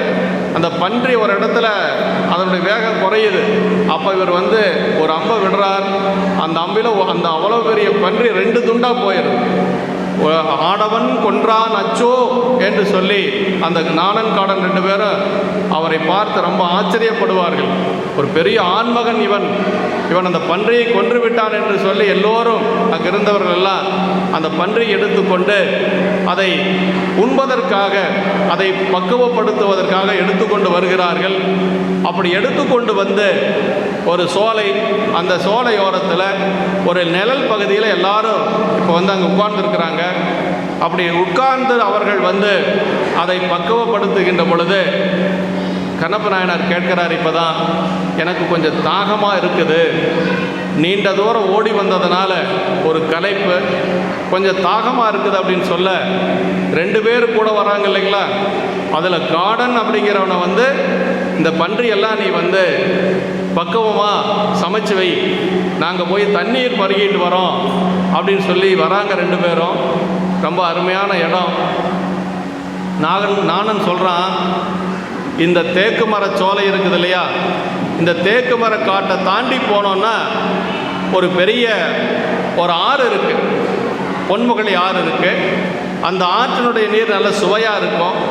அந்த ஆற்றுக்கு போனால் தண்ணீர் பருகிட்டு வரலாம் என்று சொல்லுகின்ற பொழுது அப்படியே நாணனும் நம்முடைய தினனாரும் போகிறாங்க. அப்படி சென்று கொண்டு இருக்கிற பொழுது ஒரு மலை ஒன்று தென்படுகிறது. அந்த மலையை பார்த்து கண்ணப்ப நாயனார் கேட்கிறாரு, தோன்றும் குன்றில் நன்னுவோம் அப்படின்னார். அவருக்கு என்ன மலைன்னெல்லாம் தெரியாது, அதான் காலத்து மலைங்கிறது அவருக்கு தெரியாது.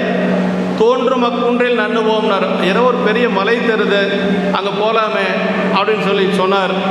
அதுக்கு நானன் சொன்னால், அருமையான ஒரு இடம் இதுதானுங்க, அங்கே கண்ணப்பருக்கு அங்கே காலத்திநாதர் இருக்கிறாருன்னு சொன்ன முதல் இடம் இதுதான்.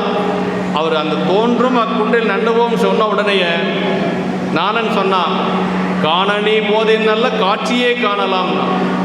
பாருங்கள், நல்லவங்க நல்ல சொல்லுவாங்க. நாம் நல்லவங்களோட சேர்ந்தால் அங்கே போனால் சாமி நல்லா இருப்பார்ப்பா, கும்பிட்டு வரலாம். மேட்டுப்பாளையம் போனால் அண்டமுழுதையார் இருப்பார், நல்ல மனசார வணங்கிட்டு வரலாம். அடியாரெல்லாம் இருப்பாங்க, எல்லாத்தையும் பார்த்துட்டு வரலான்னு சொல்லுவோம்.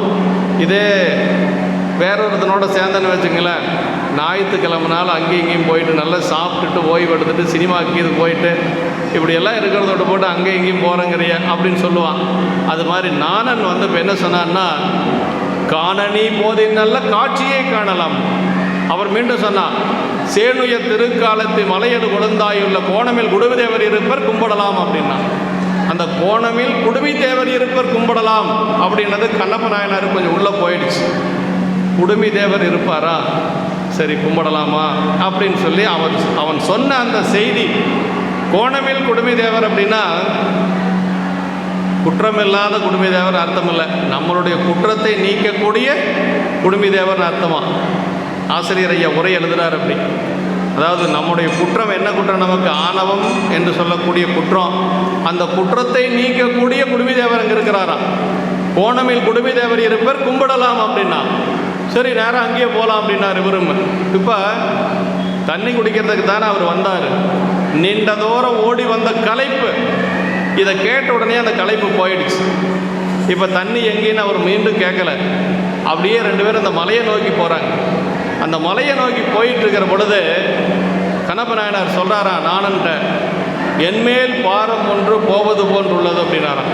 எனக்கு என்னமோ தெரியல, என்னுடைய உடம்புலேருந்து ஏதோ ஒரு பாரத்தை இறக்கி வச்ச மாதிரி இருக்குது. நம்ம சொல்கிறோம் இல்லையா, ஏதோ ஒரு நிகழ்ச்சி அப்படின்னா கொஞ்சம் இன்றைக்கி தாப்பா நிம்மதியாக இருக்கிறேன், ஒரு பெரிய பாரத்தை இறக்கி வச்ச மாதிரி இருக்குதுன்னு சொல்கிறோம் இல்லையா, அது மாதிரி கண்ணப்பர் அப்படி மலைக்கு போயிட்டு இருக்க சொல்கிறாராம், என்மேல் பாரம் ஒன்று குறைவது போல் உள்ளது, இங்கு அனைதோறும் என்மேல் பாரம் ஒன்று குறைவது போல் உள்ளது அப்படின்னு சொல்லி சொன்னார். அப்படியே போயிட்டே இருக்கிறார். அப்படி போக போக போக போக அது என்ன சொன்னார்னா, ஒரு இடத்துல நாணனும் அன்பும் முன்பு நளிர்வரை ஏறத்தாமும் வேணு தத்துவங்கள் என்னும் பெருகு சோபானம் ஏறி ஆணையாம் சிவத்தை சேர அனைவரும் போல் ஐயர் அப்படின்னார். அப்படின்னா நாணன் கூட வரான். கண்ணப்ப நாயனார் என்ன சொல்லாருன்னா, கண்ணப்பன்னு கூட சொல்லலை, நாணனும் அன்பும் அப்படின்னார். கண்ணப்ப நாயனாருக்கு அன்பு அப்படின்னே ஒரு பெயரே சொல்கிறார்.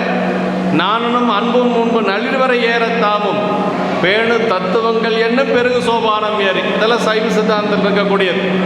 தத்துவங்களை எல்லாம் கடந்து போகணும், பெருமானை அடையணும்னா ஆணையாம் சிவத்தை சார. ஆணையாம் சிவம்னா அருளோடு இருக்கக்கூடிய சிவம் அப்படிங்கிறார். சாமி அருளோடு இருக்கக்கூடிய சிவன் தான் நமக்கு அருள் செய்யும் இல்லைங்களா. பெருமான் எப்பொழுதும் அருளோடு தான் இருப்பார். அதான் ஆணையாம் சிவத்தை சேர அனைவர் போல் ஐயர் அப்படின்னாரு.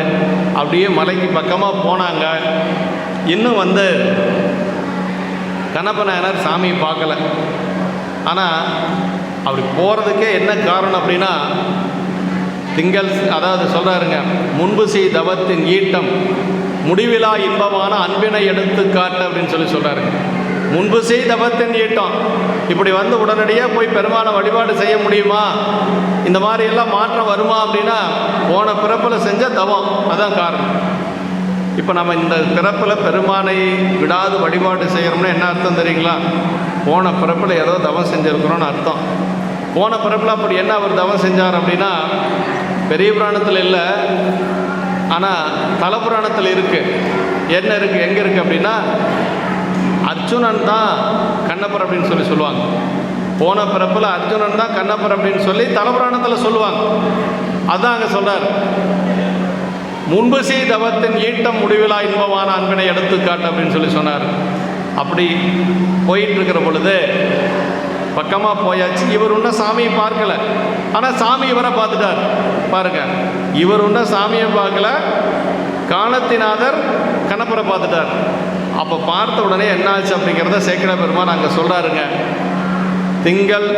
திங்கள் சேர் சடையார் தம்மை சென்றவர் காணா முன்னே அங்கணர் கருணை கூர்ந்த அருட்திரு நோக்கம் எய்த தங்கிய பவத்தின் முன்னை சார்பு விட்டு அகல நீங்கி பொங்கிய ஒளிய நிழல் பொறிவில் அன்புருவமானார் அப்படின்னார்.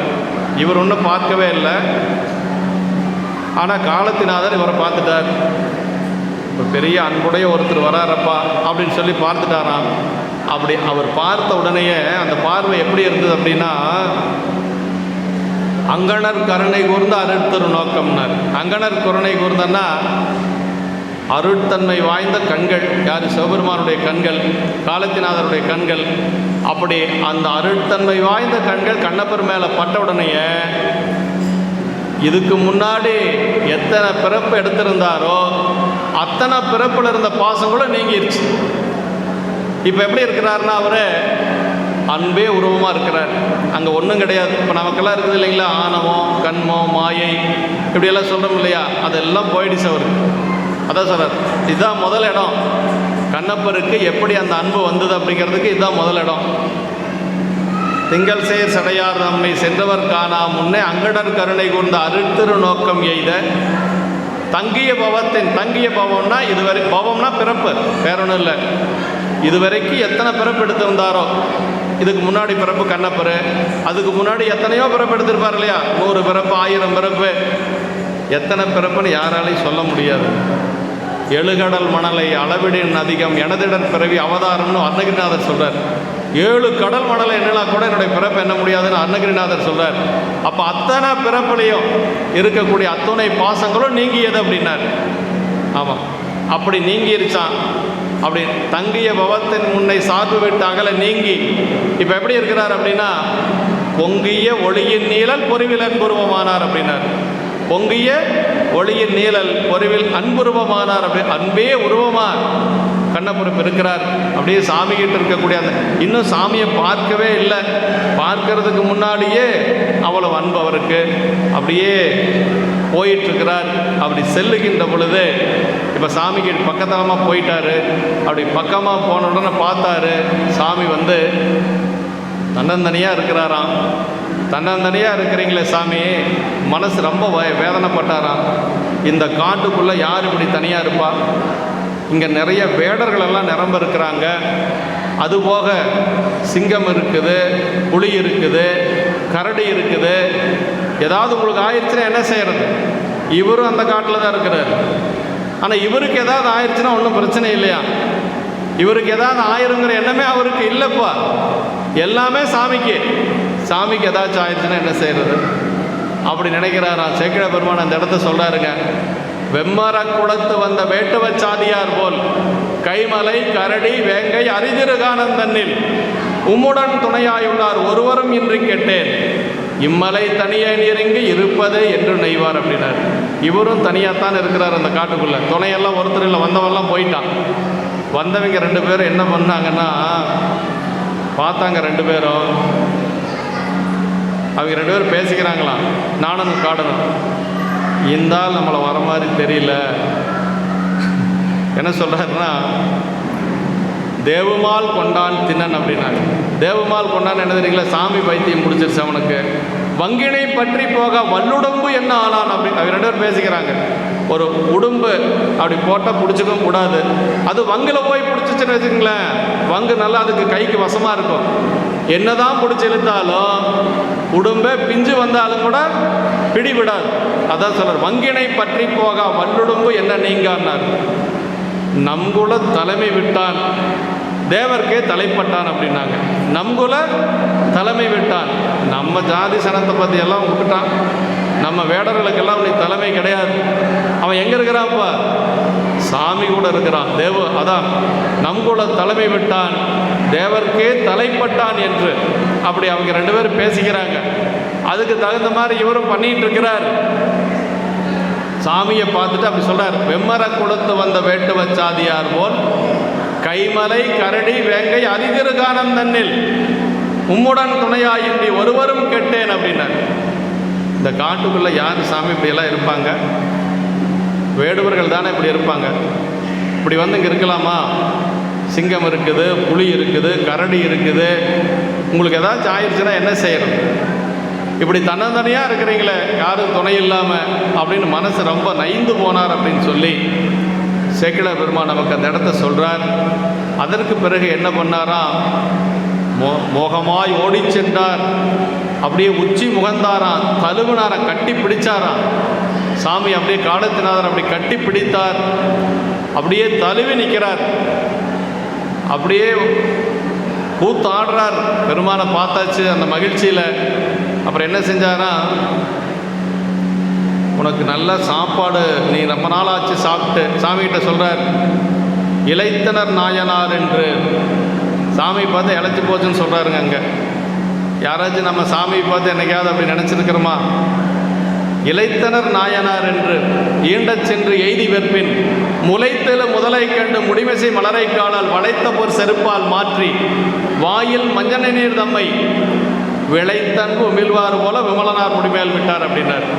சாமியை பார்த்து என்ன சொன்னாரா? இளைத்தனர் நாயனார். ரொம்ப நாள் சாமி வந்து சாப்பிட்டு ரொம்ப நாள் ஆச்சருக்கு, ரொம்ப இழைச்சி போயிருக்கிறாரு. இப்போ தான் முதன்னு சாமி பார்க்குறாரு. இளைத்தனர் நாயனார் என்றுன்னார். அப்புறம் என்ன பண்ணாராம்? ஈண்டச் சென்று எய்தி வெற்பின் முளைத்தெழு முதலை கண்டுனார். முளைத்தெழு முதல்னா சுயம்பு மூர்த்தி, சாமி தானே முளைத்து வந்தவர் காலத்தினாதர். பார்த்துருக்கிறீங்களா? இவ்வளோ பெரிய திருமேனி இருப்பார். அபிஷேகத்தப்போ போனால் தான் நல்லா பார்க்க முடியும். நல்ல பெரிய திருமேனி. முளைத்தெழு முதலை கண்டு முடிமிசை மலரை காலால் வளைத்த பொற்செருப்பால் மாற்றினார். சாமிக்கு முதல்ல பூ வச்சுருக்காங்கல்ல, அதெல்லாம் முதல்ல எடுக்கணும், எடுத்துகிட்டு தான் பூஜை பண்ணணுங்கிறது அவருக்கு தெரியுது. எப்படி தெரியுது அப்படின்னா, கூட இருந்த ஞானம் சொல்லிட்டான். ஞானன் என்ன சொன்னான்னா, நான் உங்கள் அப்பா கூட வந்திருக்கிறேன், ஒரு பார்ப்பான் வருவான், அவன் என்ன செய்வான்னா மேலே இருக்கிற பூவெல்லாம் எடுப்பான், கையில் தீர்த்த ஏதாவது தண்ணி கொண்டு வருவான், இந்த தண்ணியை ஊற்றுவான், அப்புறம் அந்த தண்ணியெல்லாம் ஊற்றி பூஜையெல்லாம் பண்ணதுக்கு முன்னாடி என்னமோ கையில் கொண்டு வருவான், அதை வச்சு சாமிக்கு என்னமோ சொல்லுவான், நான் பார்த்துருக்குறேன் அப்படின்னு சொன்ன உடனே பிடிச்சிட்டார்.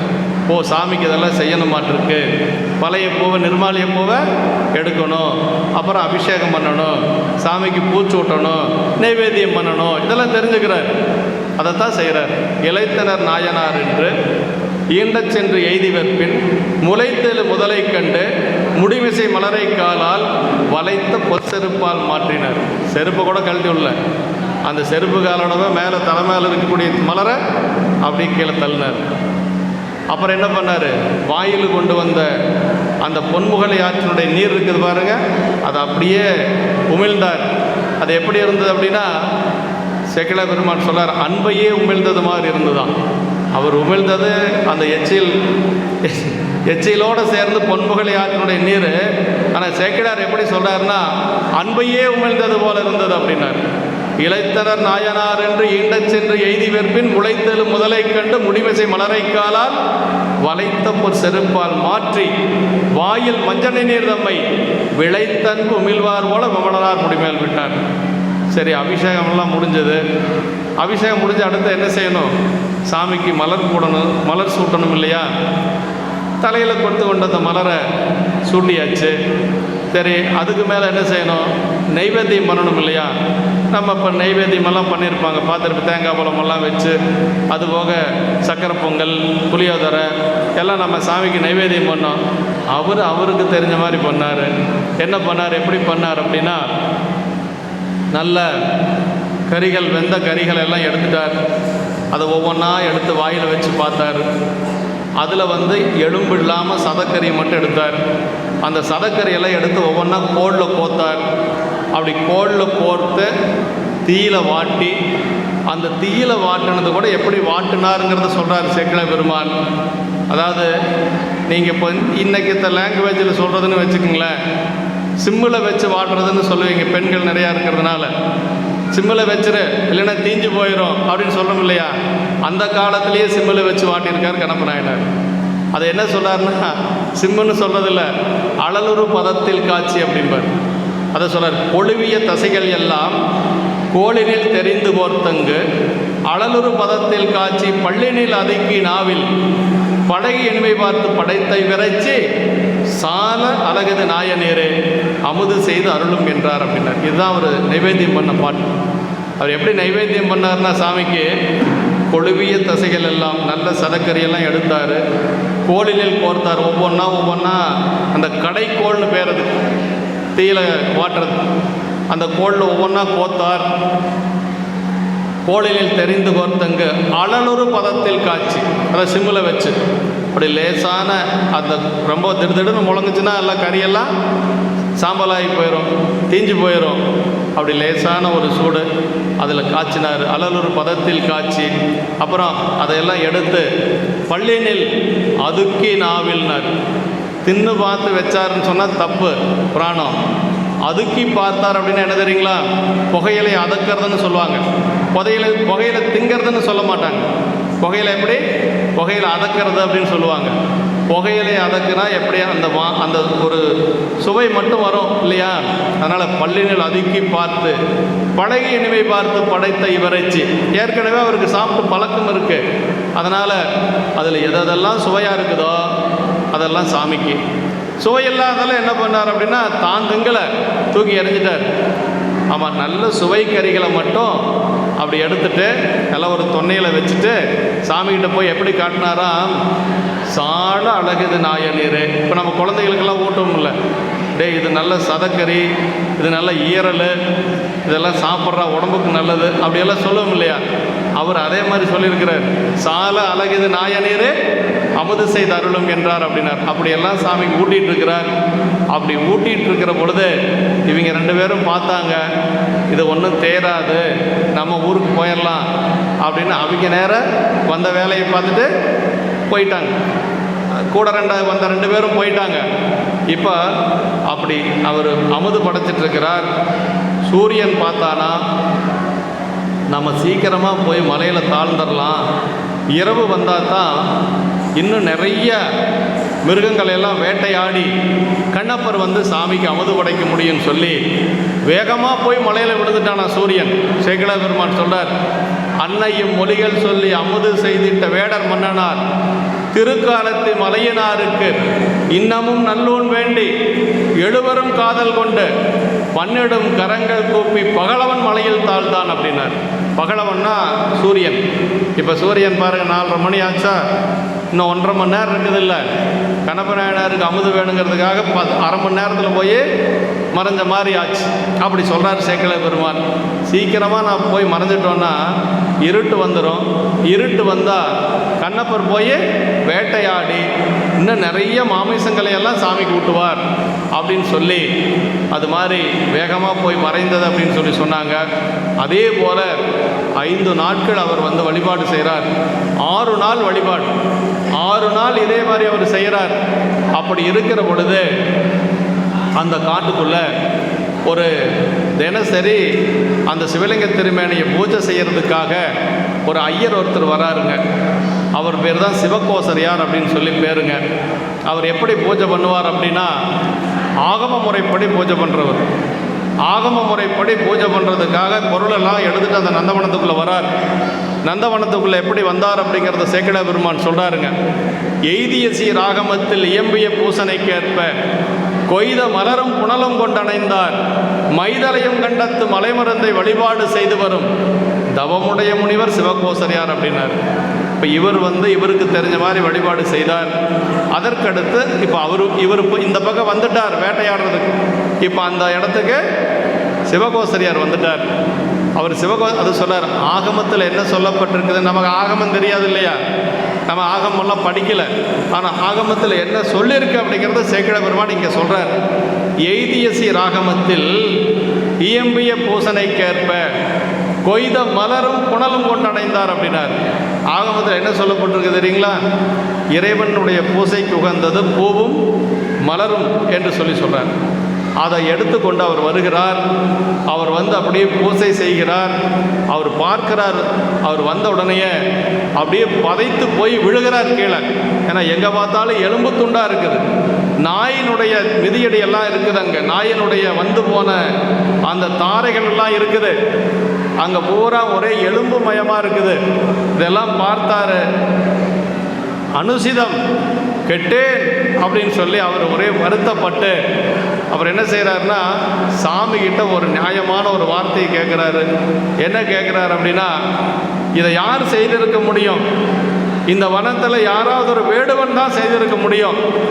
அந்த வேடுவனை நீங்கள் ஏன் தடுக்கலை? அது அப்படி அதை விட என்னங்கிறாருன்னா, உங்களுடைய அவன் செய்ததற்கு உங்களுடைய திருவுள்ளம் சம்மதித்தது ஏன் அப்படின்னு கேட்குறார். ரொம்ப நியாயமான கேள்வி. உங்களுடைய திருவுள்ள சம்மதம் இல்லாமல் அவன் வந்து இங்கே செய்ய முடியுமா?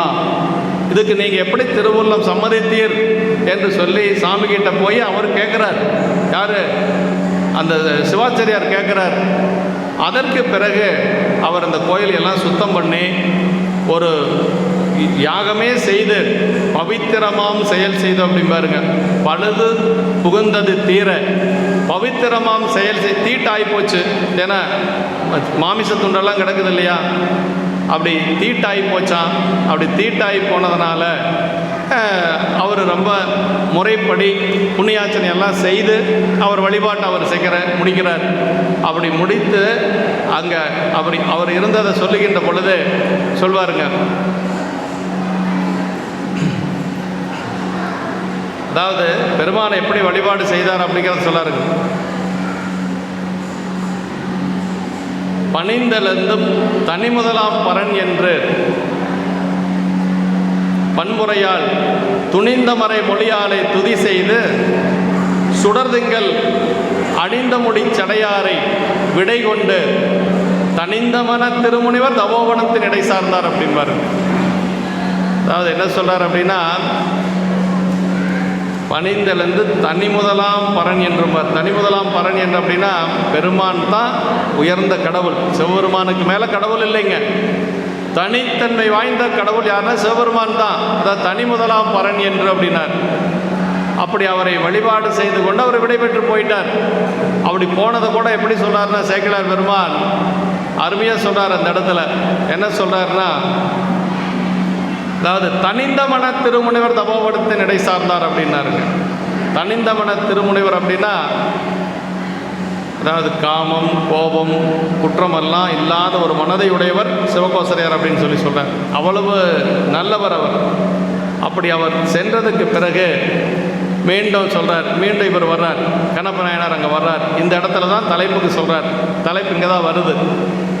இவ்வண்ணம் பெருமுனிவர் ஏகிட மைவண்ண கருங்குஞ்சி வனவேட பெருமானும் கைவண்ண சிலை வளைத்து கான்வேட்டை தனியாடி செய்வண்ண திறமொழிவேன் தீவினையின் திறமொழிவேன் அப்படின்னார். இதுதான் தலைப்பு. அடியனுக்கு கொடுக்கப்பட்ட தலைப்பு இங்கே தான் இருக்குது. இப்போ சிவகோசரியார் பூஜை பண்ணிட்டு போயிட்டார். அந்த ஐயர் பூஜை பண்ணிட்டு போயிட்டார். இப்போ மறுபடியும் அந்த வேடர் வந்துட்டார், திருநார் வந்துட்டார், கண்ணப்ப நாயனார் அங்கே வந்துட்டார். அதான் சொல்கிறாருங்க, அந்த முனிவர் போன உடனே இவர் வந்தார். மைவண்ண கருங்குஞ்சி வனவேட பெருமானார். அந்த கரிய கூந்தலையுடைய கண்ணப்ப நாயனார் வரார். இப்போ கைவண்ண சிலை வளைத்து கான்வேட்டை தனியாடி செய்வண்ண திறமொழிவேன் தீவினையின் திறமொழிவேன். செய்வண்ண திறம் மொழிவேன். அவர் செஞ்ச செயலை நான் சொல்ல போகிறேன். அப்படி சொன்னதுனால என்னுடைய தீவினைகள் ஒழிந்தது அப்படின்னு சொல்லி சொன்னாருங்க. அருளாளருடைய அந்த செயலை சொல்லுகின்ற பொழுது, நாயன்மார்கள் செய்த அந்த செயலை சொல்லுகின்ற பொழுது நம்முடைய வினை நீங்கும் அப்படின்னு சொல்லி சேக்கிழார் பெருமான் நமக்கு சொல்கிறார். அதுதான் தலைப்பு. இப்போ கண்ணப்ப நாயனாரை பற்றி நாம் இவ்வளோ நேரம் பேசியிருக்கிறோன்னா ஏதோ கொஞ்சமாவது நம்முடைய வினை நீங்கும், கேட்குறவங்களுக்கு நீங்கும். தடுத்தாட்கொண்ட புராணத்தில் ஒரு இடம் வருது. சுந்தரருடைய திருமணம், நின்று போன திருமணம் இல்லையா? சுந்தரருடைய திருமணம் திருவெண்ணைநல்லூரில் மனம் தவிர்ந்த புத்தூர் என்று சொல்லி அங்கே நின்று போயிடுச்சு கல்யாணம். அந்த கல்யாணத்தை சொல்ல போகிறார் சேக்கிழார் பெருமான். மணமேடையில் சுந்தர் இருக்கிறார். தடுத்து ஆட்கொள்ளுவதற்கு பெருமான் வயோதிக கோலத்தில் வர்றார். மூத்த சிவாச்சாரியராக வர்றார். அப்படி வருகின்ற பொழுது அப்போ சேக்கிழார் பெருமான் என்ன சொல்கிறார்னா, ஒரு மனத்திறத்தின் அங்கு நிகழ்ந்தது மொழிவேன் உய்ந்தேன் அப்படின்னு. அதாவது இனிமேல் தான் சொல்ல போகிறேன். ஒரு மனத்திறத்தின் அங்கு நிகழ்ந்தது மொழிவேன்னாரு. மொழிவேன்கிறது எதிர்காலம், உய்ந்தேன் அப்படிங்கிறது இறந்த காலம். இனிமேல் தான் சொல்ல போகிறாராம், ஆனால் உய்வடைந்தேன் அப்படிங்கிறார். ஒரு மனத்திறத்தின் அங்கு நிகழ்ந்தது மொழிவேன் உய்ந்தேன் அப்படின்னு சொல்லி சொல்லுவார். அதே மாதிரி ஞானசம்பந்த பெருமான் 3 வயசில் உமையம்மையினுடைய திருமுலைப்பால் உண்டு ஞானம் பெற்று நமக்கு தோடுடைய செவியன் என்று சொல்லக்கூடிய பதிகம் பாடுச்சு இல்லையா? அப்போ சொல்கிறார் சேக்கிழார் பெருமான், மூவாண்டில் உலகுய நிகழ்ந்ததனை மொழிகின்றேன்னார். மூவாண்டில் உலகுய நிகழ்ந்ததனை மொழிகின்றேன்னார். 3 வயசில் நடந்தது என்னென்னா, உலகம் உய்வடையும் பொருட்டாக உலகுய நிகழ்ந்ததனை மொழிகின்றேன் அப்படின்னு சொல்லி அந்த இடத்துல சொல்லுவார். எப்படி அருளாளர்களுக்கு நிகழ்ந்த செயல்களை நாம் சொல்லுகின்ற பொழுது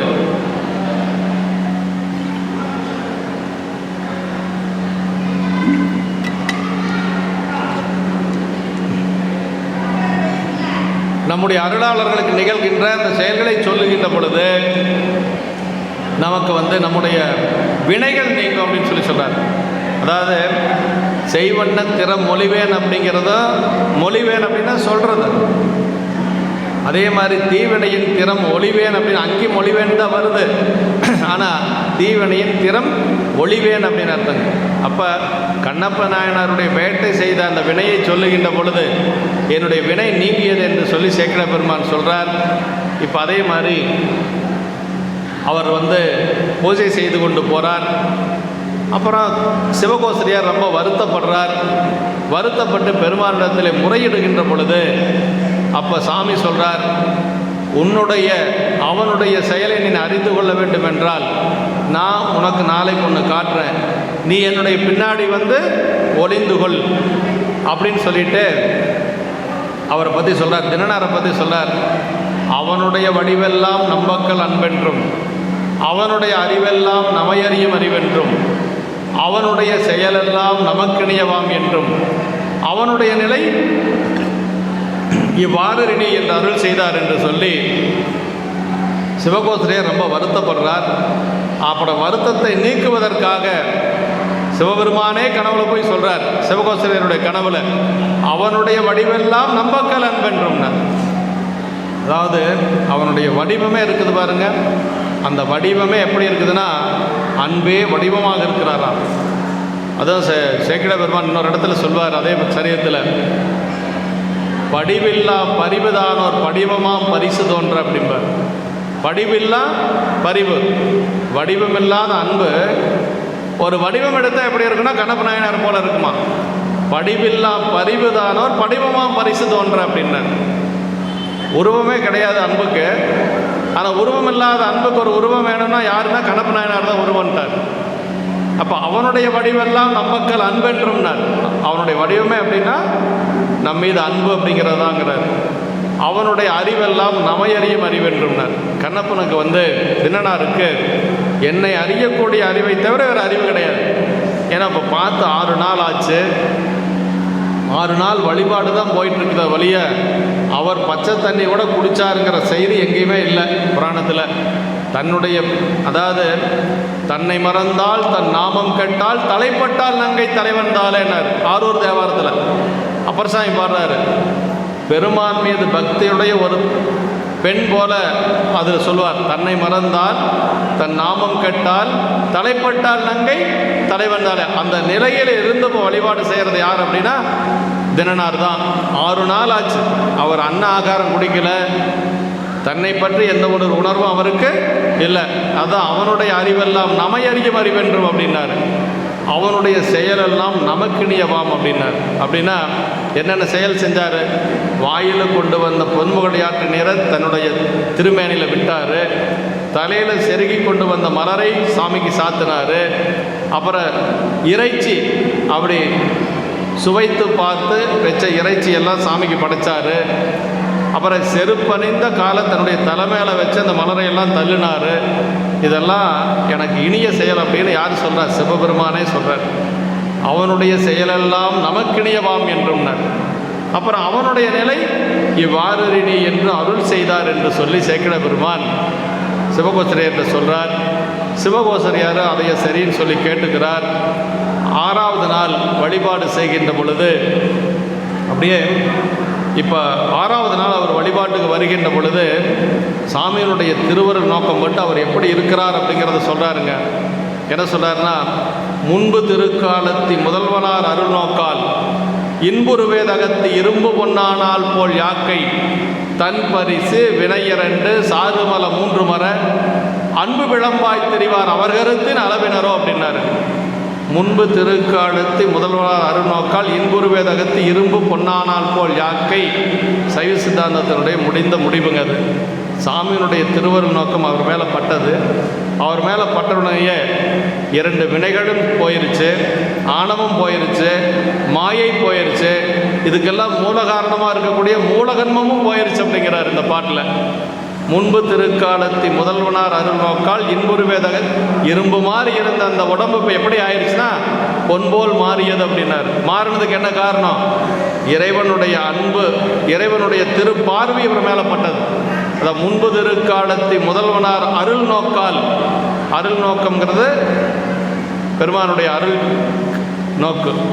இதுவரைக்கும் இருந்தது அவருக்கு திரோதான சக்தி என்று சொல்லக்கூடிய மறைப்பாற்றல். இப்போ அருள் சக்தி வந்துருச்சு. அப்படி அருள் நோக்கால் இன்புருவேதகத்து இரும்பு பொன்னானால் போல் யாக்கை தன் பரிசு வினையரண்டு சாறுமல 3 மர அன்பு விளம்பாய் தெரிவார் அவர் கருத்தின். அவர் யாரும் அளவு சொல்ல முடியாது என்று சொல்லி சேக்கிழ பெருமான் அங்கே சொல்கிறார். அதுவும் சொல்லுவாருங்க, பெரிய பெரிய முனிவர்கள் தேவர்கள் எல்லாரும் தவம் இருந்து பெருமானை கண்டுபிடிக்க முடியலையா, ஆனால் இவர் அன்பையே வைத்து கொண்டு பெருமானை அடைந்தவர் கண்ணப்பநாயனார்.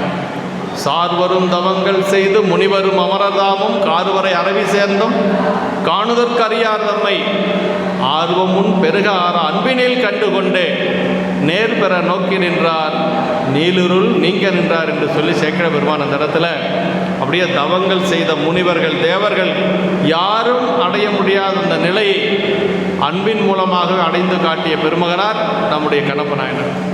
அப்படி 6வது நாள் வழிபாடு நடக்கிறது. கண்ணப்பநாயன் இப்போ சிவகோசரியார் சாமியினுடைய திருமேனைக்கு பின்னாடி ஒளிஞ்சிருக்கிறார். இவர் சாமிக்கு நிவேதனங்கள் எல்லாம் மிருகங்களுடைய இறைச்சியெல்லாம் எடுத்துக்கொண்டு அப்படியே வந்து கொண்டு இருக்கிறார். அப்படி வந்து கொண்டு இருக்கிற பொழுது கொஞ்சம் அந்த அன்னைக்கு காலதாமதம் ஆயிடுச்சு. அப்படி காலதாமதமான உடனேயே அப்படி ஒரு பதைப்போடவே வர்றார். வருகின்ற பொழுது தடவழி எல்லாம் நம்ம எங்கேயாச்சும் போனோம்னு வச்சுக்கோங்களேன், தடவழி எல்லாம் சரியில்லைன்னா ஒன்றா திரும்பி போயிடுவோம். இன்றைக்கி என்ன நடக்குதோ தெரியலையேன்னு ரொம்ப வருத்தப்படுவோம். நம்ம என்ன நினைப்போம்னா நமக்கு ஏதாவது நடந்துடும் அப்படின்னு நினைப்போம் இல்லையா? ஆமாம், கண்ணப்பநாயனார் என்ன நினைச்சாராம், அத்தனுக்கு என்கொல் அப்படின்னு நினைச்சார்.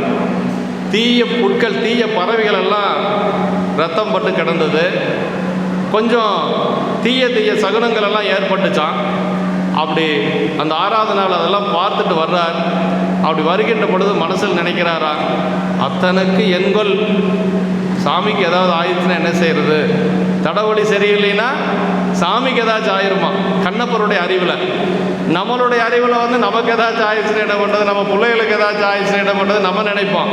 ஆனால் கண்ணப்பர் சாமிக்கு ஏதாச்சும் ஆயிருமோ அப்படி பயந்து கொண்டே வர்றார்.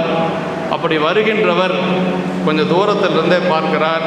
அப்படி பார்க்கிற பொழுது பெருமானுடைய திருமேனிலிருந்து கொஞ்சம் உதிரம் வருவது போல தெரியுது. அப்படி உதிரம் வருவது போல தெரிஞ்ச உடனேயே கொஞ்சம் ஒரு பதட்டத்திலேயே பக்கத்தில் வர்றார். பார்க்கிறாரு. ஆமாம், ரத்தம் தான் வருது அப்படிங்கிறத உறுதிப்படுத்தி கொள்ளுகிறார். உறுதிப்படுத்தி கொண்ட உடனேயே அப்படியே வில்லை எடுத்துட்டு அப்படி கீழே விழுகிறார். விழுந்து கொண்டு வந்த அந்த இறைச்சி எல்லாம் கீழே சிந்திருச்சு. பொன்முகலி ஆற்றுடைய நீர் சிந்திருச்சு. அப்படி ஒரு பதறார், பெருமானுக்கு இப்படி ஆயிருச்சே அப்படின்னு சொல்லி ரொம்ப வருத்தப்படுறாருங்க. பாவியேன் கண்டவண்ணம் பரமனார் கடுத்தது என்ன, ஆவியின் இனிய எங்கள் அத்தனார் கடுத்தது என்ன, மேவினார் பிரிய மாட்டா விமலனார் கடுத்தது என்ன.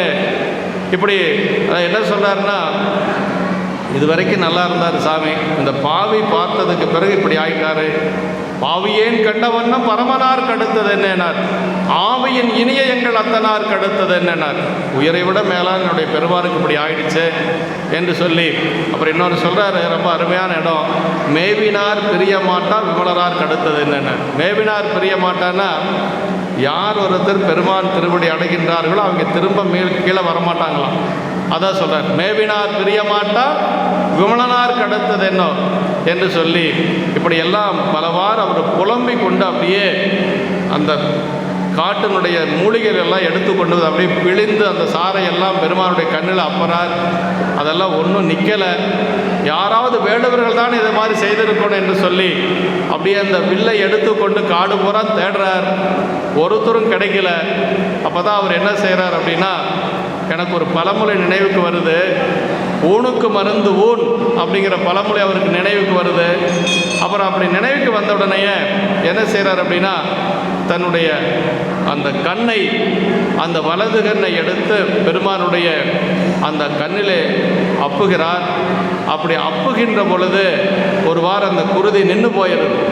அப்படி நின்ன உடனேயே அவருக்கு இருந்த சந்தம், அந்த மகிழ்ச்சி இருக்குது பாருங்க, அதுக்கு அளவே இல்லை.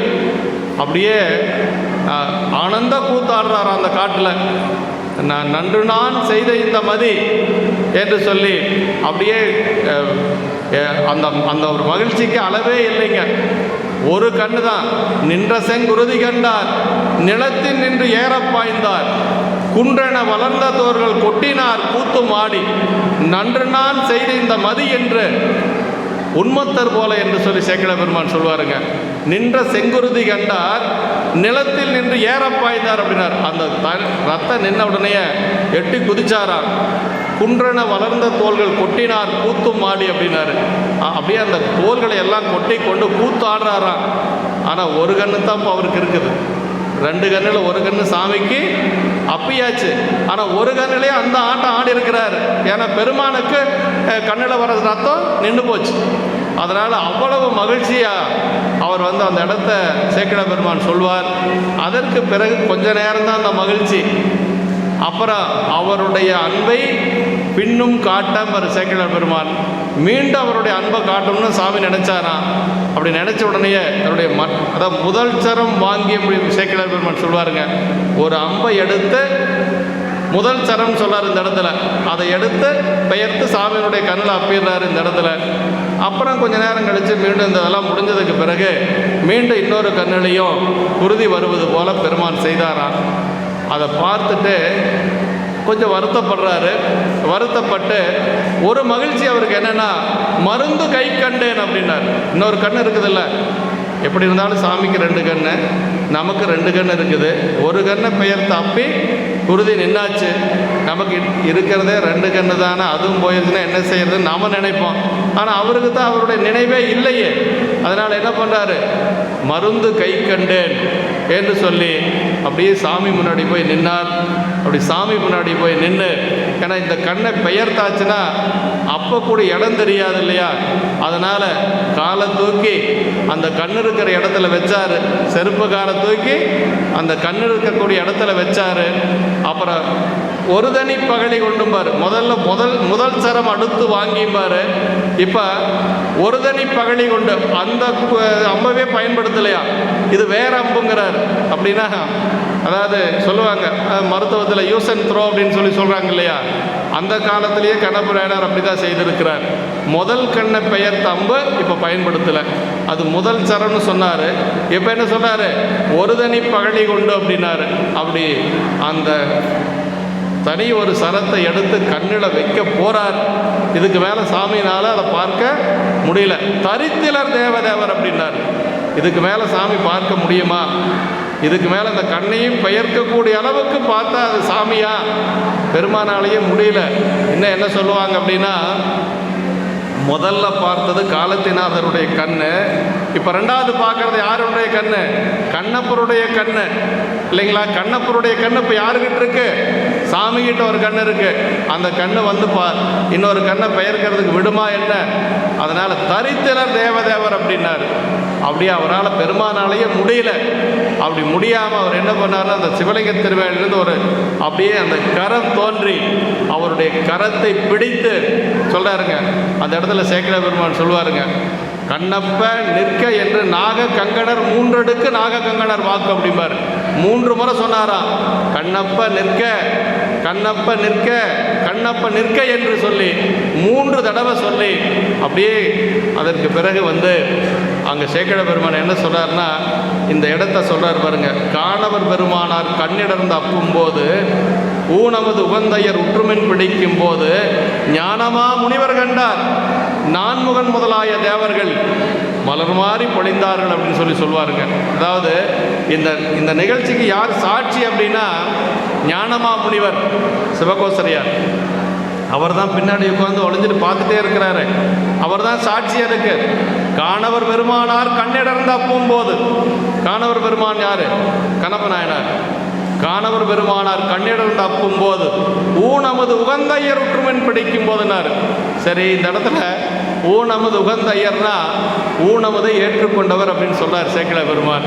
அப்போ கண்ணப்ப நாயனார் படைத்த அந்த இறைச்சியெல்லாம் சாமி ஏற்றுட்டாரா அப்படின்னா, ஏற்றுட்டார் அப்படிங்கிறதுக்கு இதுதான் சாமி.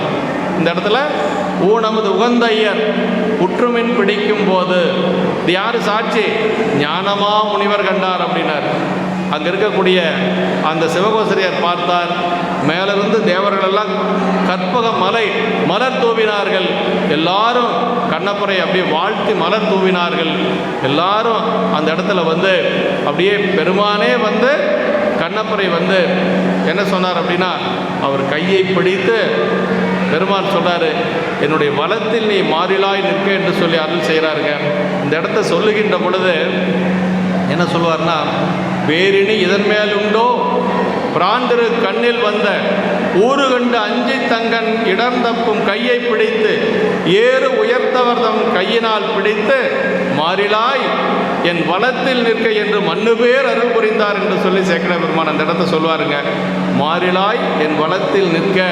ஏன்னா இடது பக்கம் எப்பொழுது உமையம்மை இருக்கிறதுனால இடது பக்கம் இன்னொருத்தருக்கு இடம் கொடுக்க முடியாது. அதனால் கண்ணப்பருக்கு எங்கே இடம் கொடுத்தார் அப்படின்னா வலது பக்கம் இடம் கொடுத்தார். வலது பக்கம் இன்றைக்கி நீங்கள் காலத்தி போனீங்கன்னா கண்ணப்பரை பார்க்கலாம். கருவறையிலேயே இருக்க வேண்டிய திருமேனி கொஞ்சம் முன்னாடி வச்சுருக்கிறாங்க, பரவாயில்லை. ஆனால் அதில் என்ன ஒரு சிறப்புனா, எப்பொழுதும் போனால் பார்க்க முடியாது. இரவு அத்தசாம பூசைக்கு பிறகு அதை பார்க்கலாம். நீங்கள் அந்த கண்ணப்பர் வெளியில் இருக்கக்கூடிய கண்ணப்பர் எப்போ வேணாலும் பார்க்கலாம். உள்ளுக்குள்ளே கருவறைக்கு முன்னாடி கண்ணப்பர் இருக்கிறார். அதுதான் இறைவன் கொடுத்த வரம் அவருக்கு. மாறிலாய் என் வலத்தில் நிற்க என்று மண்ணு பேர் அருள் புரிந்தார் என்று சொல்லி சேக்கிழ பெருமான் நமக்கு அங்கே சொல்கிறார். அப்படி வலத்தில் இன்றளவும் பெருமான் வந்து அங்கு திருக்காலத்தில் இருக்கிறார். 8ஆம் தேதி குரு பூஜை வருகிறது. நம்முடைய திருக்கூட்ட அடியார்கள் சார்பாக மிகப்பெரிய ஒரு விழா அங்கே நடக்குதுங்க. வருஷம் நடக்குது. காலையில் 5 மணிக்கு 6 மணிக்கு கண்ணப்பருக்கு அபிஷேகம். அதே மாதிரி மலை மேலே இருக்கக்கூடிய கண்ணப்பருக்கு 10 மணிக்கு அபிஷேகம். 12 மணி வரைக்கும் ஞான வேள்வி. அதற்கு பிறகு அமுது. பெருமானை வழிபாடு செய்கிறதுக்கெல்லாம் அந்த ஒரு நாள் நமக்கு ஆந்திரா தேவசம் போர்ட்டிலிருந்து நமக்கு சிறப்பு அனுமதி கொடுத்துருக்குறாங்க. முந்தின நாள் இரவுலேருந்து நம்ம அங்கே தங்கிறதுக்கு வாய்ப்பு இருக்குது. பெருந்துறையிலிருந்து அடியார்கள், சீரார் பெருந்துறையான அடியார்கள் எல்லாம், திருக்கூட்ட அடியார்கள்லாம் அங்கே போய் அந்த விழாவை சிறப்பாக செய்து கொண்டு வருகிறார்கள். இப்படி கண்ணப்பருடைய அந்த ஒரு அருள் வரலாற்றை நம்ம வந்து சிந்திக்கிறதே நாம் செய்த ஒரு பெரும் தவம். ஏன்னா அதுவும் மீண்டும் நான் ஒரு முறை சொல்கிறேன், கண்ணப்பருடைய வரலாற்றை சொல்லுகின்ற பொழுது நமக்கு 11ஆம் திருமுறை ஆசிரியர் கல்லாடனர் என்ன சொன்னார் அப்படின்னா, திருவேட்டுவர் கண்ணப்பர் திருவடி கைதொல கருவேட்டுழல்வினை காரியம் கெடுமே அப்படிங்கிறார். கண்ணப்பரை போய் ஒரு முறை நீங்கள் வழிபாடு செஞ்சுட்டு வந்தாச்சுன்னா மீண்டும் உங்களுக்கு பிறப்பு இல்லை என்று சொல்லி யார் சொல்கிறாங்கன்னா 11ஆம் திருமுறை ஆசிரியர் கல்லாடனர் சொல்கிறார். அப்போ கண்ணப்பரை வழிபாடு செய்யாத நாயன்மார்களே இல்லை. எல்லா நாயன்மார்களும் கண்ணப்பரை வழிபாடு செய்திருக்கிறார்கள். கண்ணப்பருடைய காலம்னு பார்த்தா 3ஆம் நூற்றாண்டு, ரொம்ப பழமையான காலம். அதனால் கண்ணப்பரை மாதிரி ஒரு அன்பு செய்தவர்கள் இந்த உலகத்தில் யாரும் இல்லை என்று சொல்லி நமக்கு சைவத்திலே அருளாளர்களால் போற்றப்பட்ட, நாயன்மார்களால் போற்றப்பட்ட ஒரு நாயன்மார் யார் அப்படின்னா கண்ணப்ப நாயனார். சிவகோணியா உரை நீங்கள் படிக்கிற பொழுது பார்த்தீங்கன்னா சிவகோணியா உரையில் பல இடங்களில்